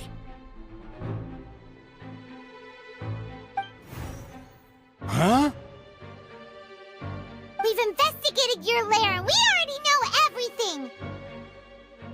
After your lover, Veneer, was dissolved, you kept abducting young women to experiment on the hopes of bringing her back to you! You even created Marcel as a new identity and destroyed all records of your past as Vacher! So that's it. Even the villains in opera performances rarely go that far. And with that, Marcel's motive has now been established. This information regarding your past also dismantles your prior timing defense. Well, Marcel, do you know where you went wrong? You fixated your gaze on the lover that passed away, instead of paying attention to the living people around you. So, you never noticed how we changed, or how we grew as individuals. You also never understood Boss's real expectations for his daughter. Or our determination to see things through. Your determination. Mr. Marcel, please speak up now if you would like to defend yourself. Otherwise, the trial will move on to the next stage. Do you really think I wanted to do any of this? Pay attention to you? What for? Have you ever paid attention to me? Ever empathized with my pain? Ever known how it feels to watch the love of your life dissolve right in front of your eyes? No one helped me. No one even believed me. All those decades ago, even the officers from the Maison Gardiennage were laughing at me. They said there's no way a human being can turn into water. So I must have gone mad from grief. Vinier's death was brushed away by all of you as if it didn't matter at all. Well, now you know, don't you? Ha! Well, it's too late now. All those who were dissolved are gone forever. You only have yourselves to blame. You set up this ornate opera house in pursuit of your so-called justice, your beloved drama, while turning a blind eye to the suffering of the people. Vinier is dead. We promised each other that we would always be together. Wherever she goes, I will follow. But I'm not from this blasted place, so I can't be dissolved, no matter what I do.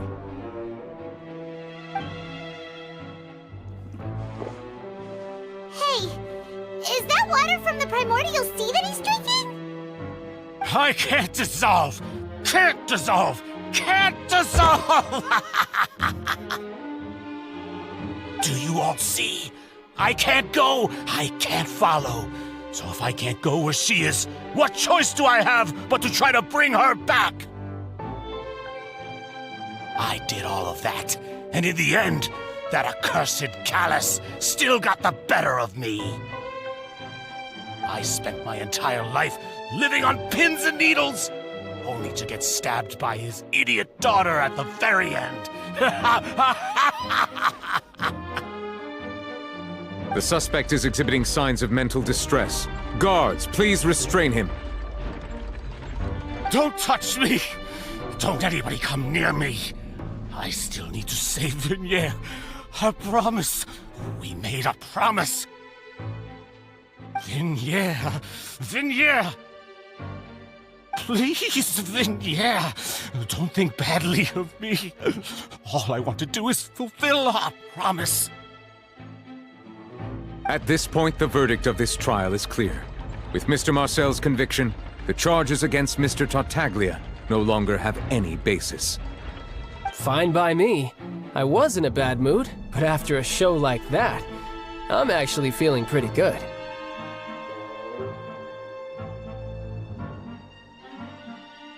Traveler, please submit all the evidence you have collected to the guards, so that I might review and summarize the truth behind the serial disappearances case.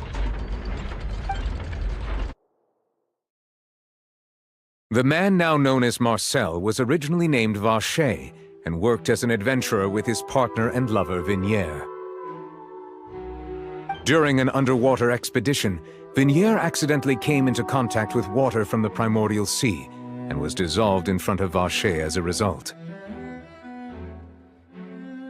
Vacher learned of the primordial water's existence through the work of others and began to kidnap young women for research, with the goal of discovering a method to restore Vignere back to life. To cover his tracks, he invented the new alias of Marcel and began to operate a business in Poisson. During the course of his research, Vacher discovered that a diluted concoction of water from the primordial sea can induce feelings of euphoria, and began to manufacture and market synth. However, as he accumulated wealth to fund his continued research and expanded the scope, he came into conflict with Spina di Rosula. After exchanging blows with Spina di Rosula for many years, Vacher decided to assassinate their president Callus at a banquet.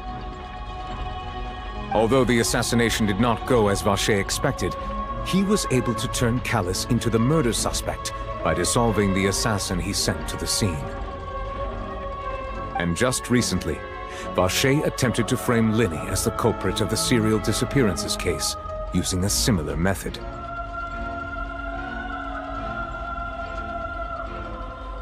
However, his attempt to frame Linny failed, and the power of water from the primordial sea became public knowledge.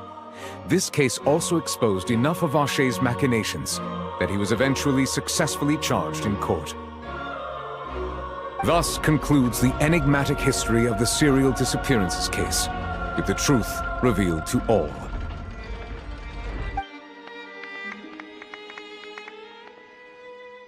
The Oratrice will now deliver the final verdict regarding the charges against Mr. Vacher.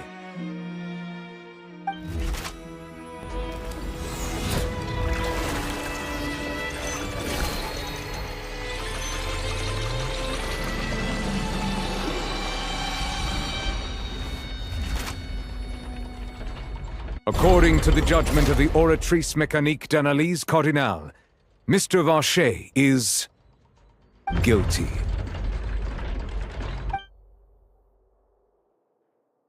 Guards! Take Vacher away. Good. It's what he deserves. With that, the serial disappearances case is over now. We really just witnessed history. Who would have thought the true culprit would be such a polite and well-spoken guy? Yippee! We helped Navia bring the bad guy to justice! He's hurt so many innocent people and now he's finally getting what he deserves! Huh? Are you okay? Demoiselle, you were absolutely brilliant. The day our late boss had always hoped for has finally come. You can rest easy now, knowing justice has been served. Yeah. It's finally over. It's all thanks to you guys. And my partner. See, Papa? Spina di Rosula's still doing well with me at the helm. Well now, hasn't this been a most delicious piece of drama? The villain has been caught, justice has been served, past wrongs have been righted, and it's a big ol' happy ending. Since it's been such a great show, I'll just let the false accusations against me slide. Either way, I've still got some business to attend to, so if you'll excuse me... Please wait just one moment, Mr. Tartaglia. What now? None of this has anything to do with me. According to court protocol, since this trial was initiated due to a charge against you, a verdict must also be made regarding the initial charge before the trial can conclude. Oh, come on. Is this really necessary? Haven't you already caught the real criminal? Isn't it time for side characters like me to exit stage left? Please respect the laws of Fontaine. This has always been the rule. All right, but this sure is a lot of hassle. All I need to do is stand over there, right? Let's just get this over with. Through evidence presented in the public trial that was just held, it has been established that Mr. Tartaglia has no direct connection to the serial disappearances case. The guilty party has been identified, and thus it is logical to suppose Mr. Tartaglia is innocent of the charges. We now turn to the Oratrice Mécanique d'Analyse Cardinale to render the final verdict on the charges.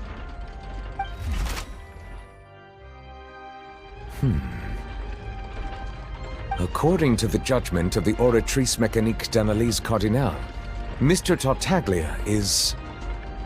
guilty. What? Hey! That's not funny! Didn't you just say I'm supposed to be innocent? What's with this verdict? Is your justice machine malfunctioning?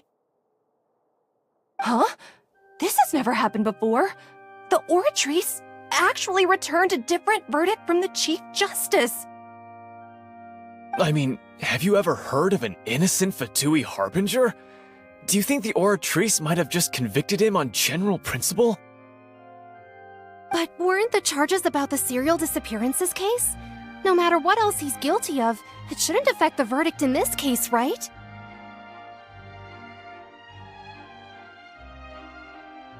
The judgment of the Oratrice Mécanique d'Analyse Cardinale is, by law, the final verdict of the court. We must accept the guilty verdict. Guards, please take the suspect into custody per court protocol.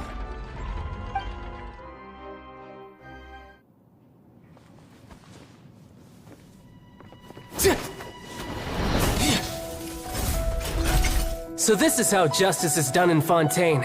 What a joke. You've got your rules. Well, I've got mine too!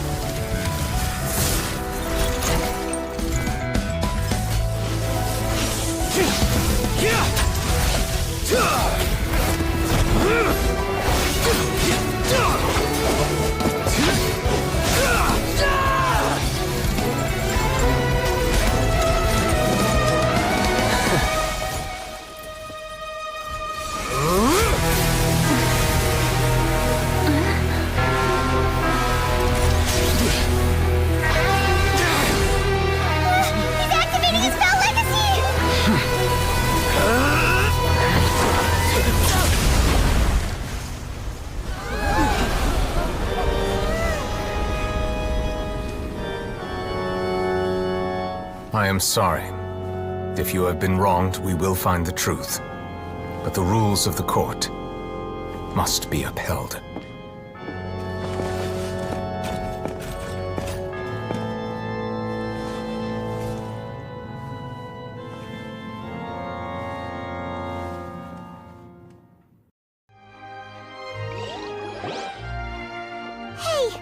Monsieur Nouvelette, what's going on?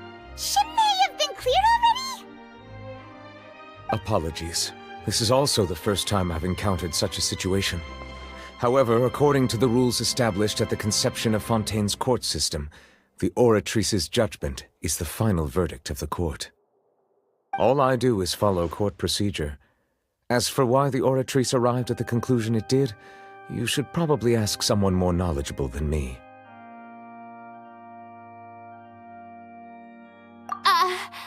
Why are you looking at me? I had nothing to do with it! I don't know what happened there either! Hey, stop staring at me! What does Lady Farina mean by that? She says she has no idea either, but that's impossible. Didn't she create the Oratrice herself? Yeah, so are the verdicts reliable or not? Can results like this really be called justice?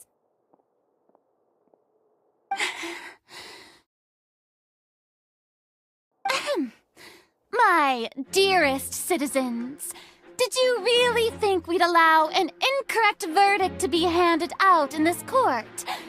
Did you really believe that the judgment could be mistaken or be the result of some sort of random mishap? Don't tell me you thought even I had been blindsided by the Oratrice's result. But the way she looked just now, it was pretty obvious she had no idea what was going on.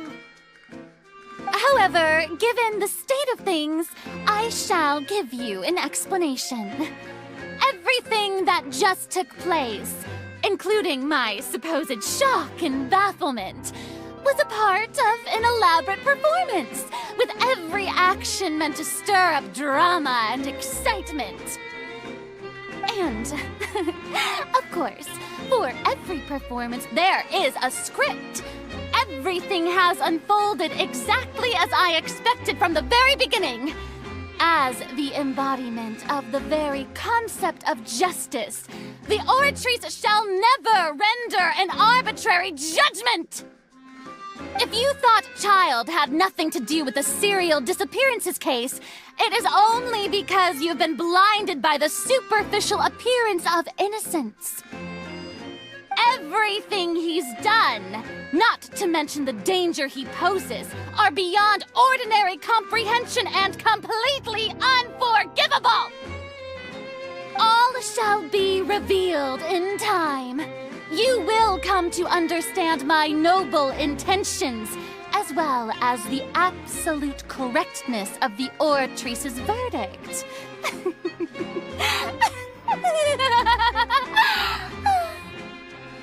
Now, having said that, although I hate to leave things hanging in suspense, it is now time for this performance to end.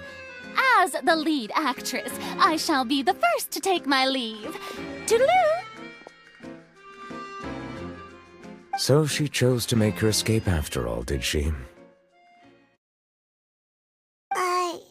So you're saying we shouldn't put much stock into what she just said?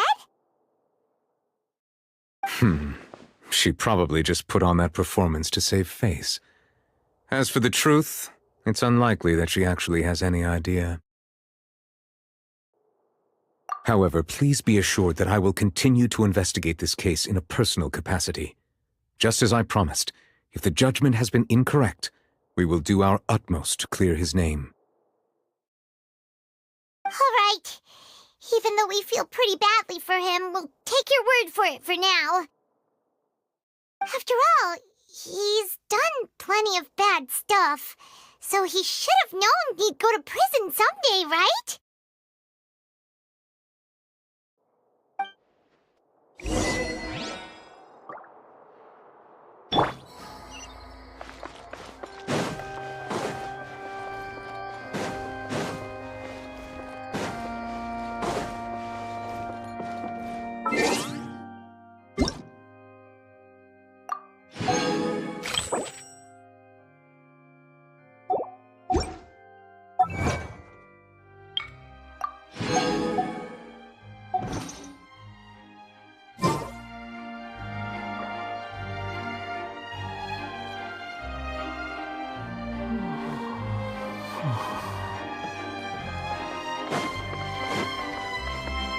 Swan Fury!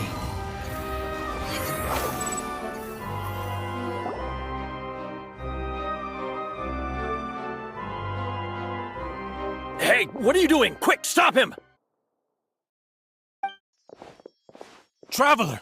Hey! Traveler! Marcel! What are you doing over here? Stop resisting arrest! Cease, or we'll add another charge to the list! No, wait! I just want to ask the Traveler something.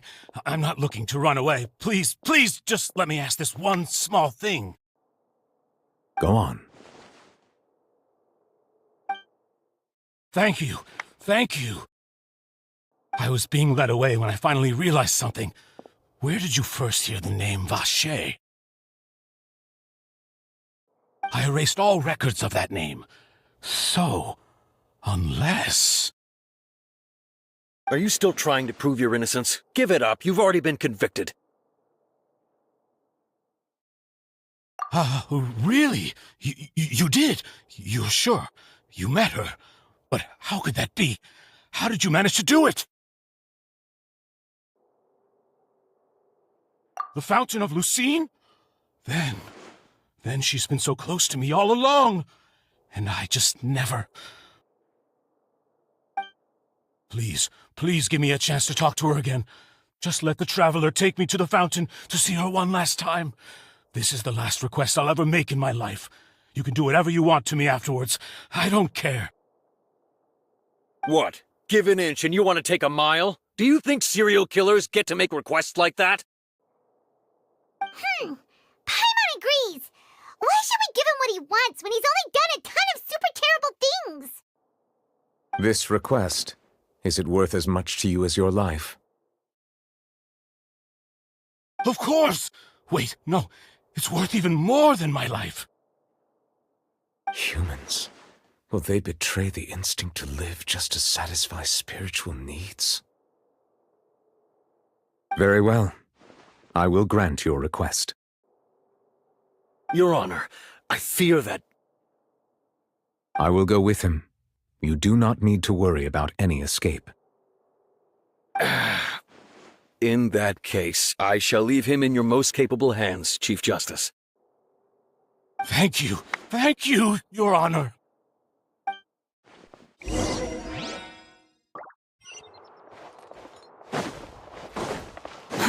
Too slow.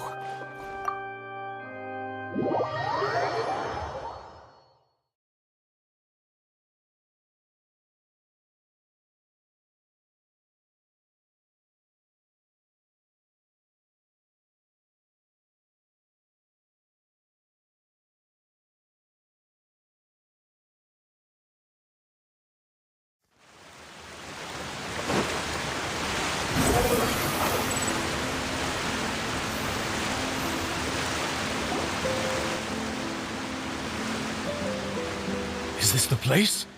You said she's here, but what do I need to do to see her?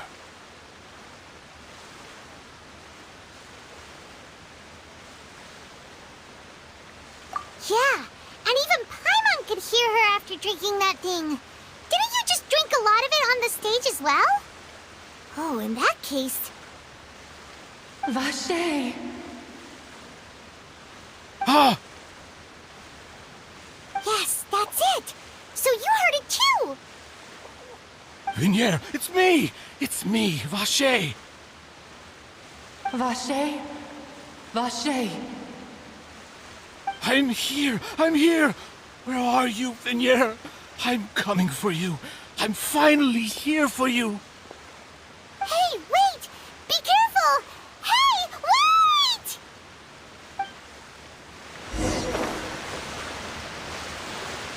Vinier, is that you? It's me, Vache! Vinier! Vache? Why did you come? Didn't I say? You don't need to look for me. You look a lot older than I remember. How long has it been? It's been more than 20 years. I've suffered for over 20 years since the day you left. All this time, only the thought of bringing you back has kept me alive. Nothing else mattered to me. I must be dreaming. Who would have thought I'd get the chance to tell you all of my feelings like this? Vignere, you are my everything. I really don't know how I could live without you. But Vache, if you ask me, this world would be better off without you.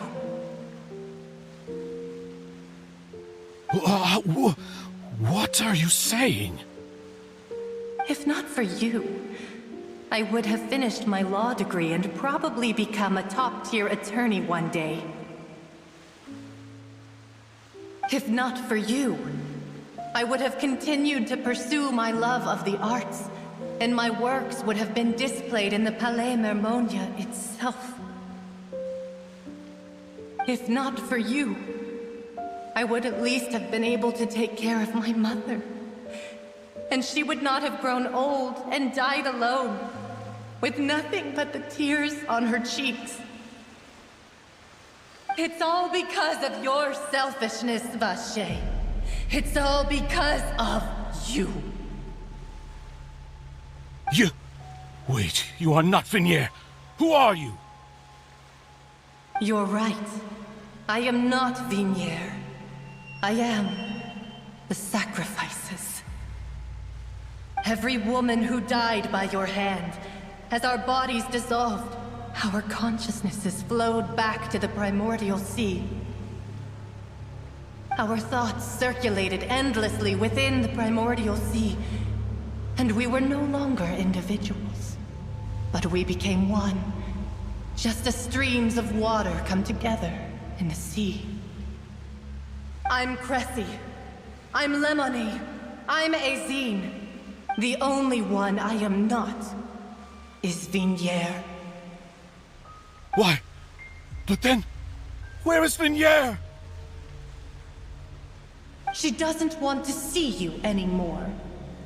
Every tendril of her consciousness is avoiding you. This is what you get for your selfishness. Your selfishness robbed us of our lives and our futures. You said time and time again that you'd do any and everything for her. But did you ever consider whether she'd want to see you do the things that you did? If she would despise you for what you became?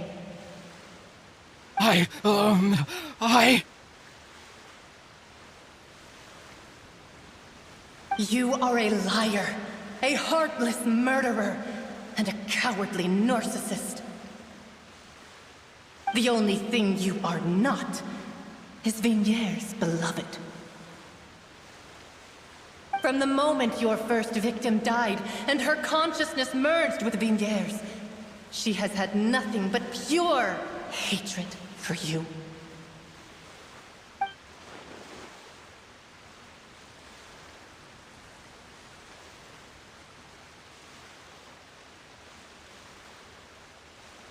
No! Vignere! She can't hate me. Let me see her. Please, have mercy. You still don't understand. When I said don't look for me, that came from the real Vignere. She really doesn't want to see you anymore. But on top of that, she also said that because it's her final drop of pity for you. She said that because she knew that if you did come here, we will show no mercy to you.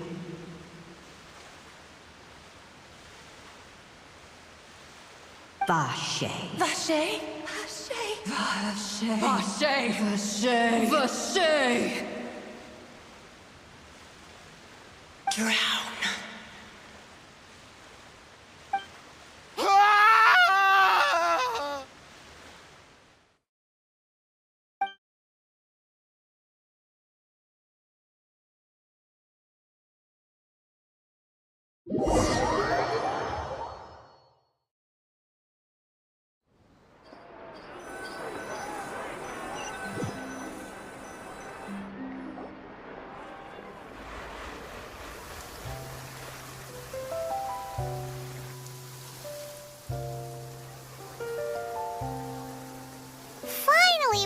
some time to do shopping. Gosh, it's really been a long time since we've been able to relax.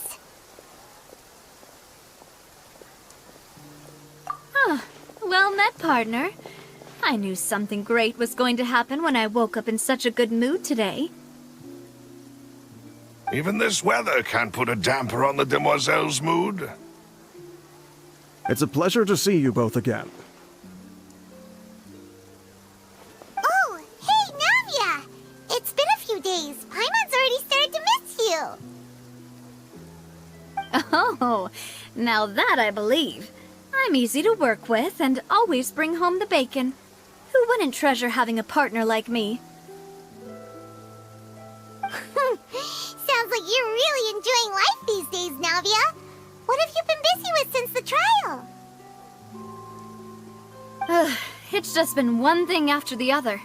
I've been making non-stop trips between Poisson and the courts in Sen. Everyone from Spina di Rosula organized a memorial for my father. We never held a memorial when he first died, since everyone knew that even if we held one back then, no one was going to come. This time, though, everyone in Poisson, and even many people from the court, all attended. So his name's definitely been cleared now. That's what we like to hear. It's been the dearest wish of Demoiselle all along. That blasted stubborn fool. I was right to put my faith in him. I'm so glad I didn't give up on the case all those years ago. Oh, by the way, I ran into Charlotte just after I left the memorial service. Well, maybe it'd be more accurate to say I knew she would be there, and there was no way she'd just let me go. Huh? So you know Charlotte too?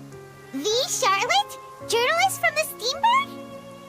Yeah, way back when I first became the president of the Spina di Rosula, she was all over me. Wouldn't take no for an answer. I believe the story was called The True Heart of Darkness, Secret Tales of the Yellow Rose. To be fair, though, it was a really flattering feature. So, we've been on pretty good terms ever since. She was trying to lean on our friendship to get me to do an exclusive piece on the serial disappearances case. Oh yeah, she told us about that. She's always been super interested in that case, so now her wish has finally come true too. Anyway, I told her to make sure that when she writes about you guys entering the opera house with the critical evidence, that you both sound really cool. Now that's another thing to look forward to. We trust Charlotte's skills with a pen for sure. Oh, and in other news, I also took Clarand out for a meal.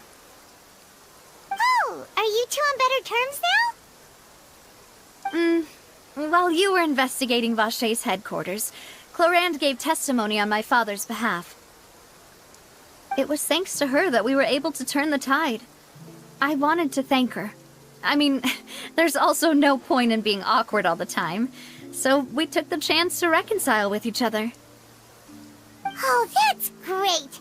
Paimon also thought Clarand wasn't actually a bad person. It's always good to have more friends. Anyway, now that the case has finally been solved, perhaps it will slowly begin to fade from the public consciousness. Oh, actually, there's still one last thing I need to do.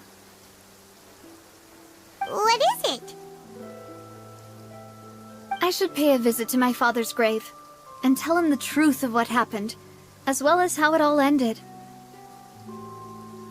And on top of that, just how much people still look up to him to this day. That includes me, too. Miss Navia.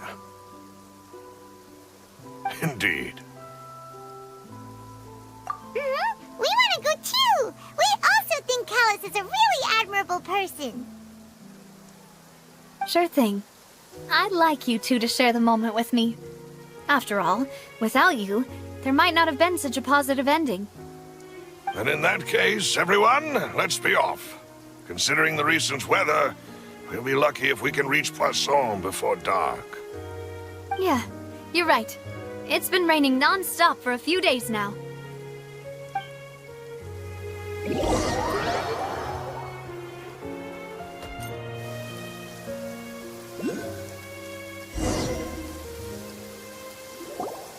Huh. This is where my father's grave is. To be perfectly honest, even I haven't been back here for a long time. Huh? There's someone there already. Wait. That figure. It can't be... Hmm? Isn't that Neuvillette? Why would the Chief Justice be here? Huh? Navia?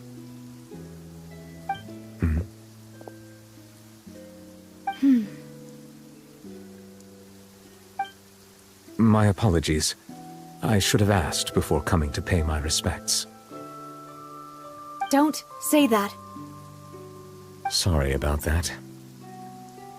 Oh, I was trying to say there's no need for you to apologize. I wanted to show my father how much I've grown, but still, I doubt I've grown to the point that even the Chief Justice would feel compelled to apologize to me over and over.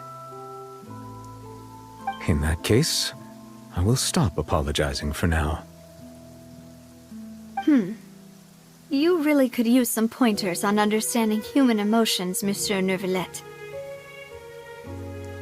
In any case, why did you come to Poisson?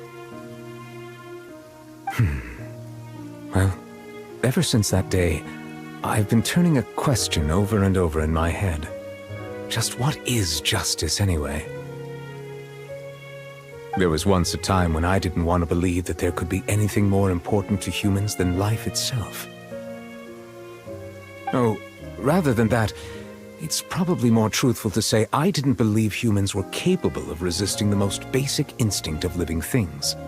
That they could rebel against their own nature, or consider certain things to be more important than their own lives. Which is also why I didn't stop your father from beginning that fateful duel. I believed that a truly innocent man would never throw away his life like that. That there was nothing, should have been nothing more important than one's own continued survival. But Mr. Callis proved me utterly and decisively wrong.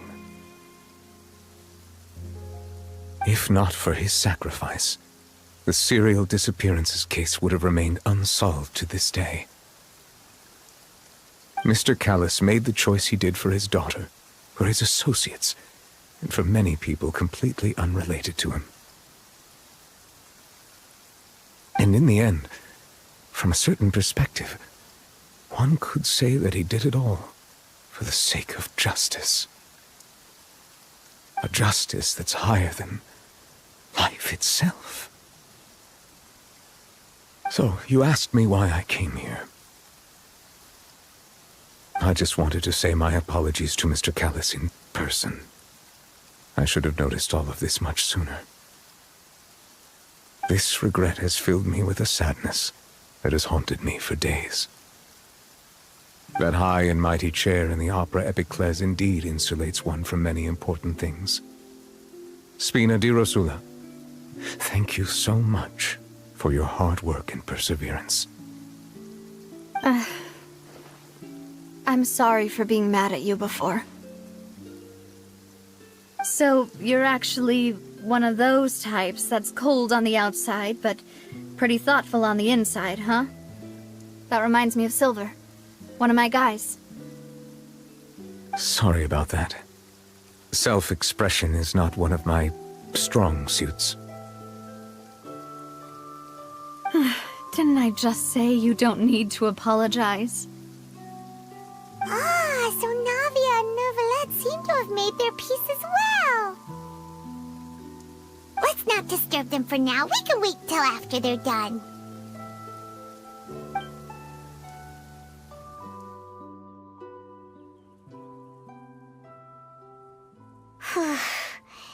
Paimon's never paid respects at someone's grave before. Did Paimon do anything rude there?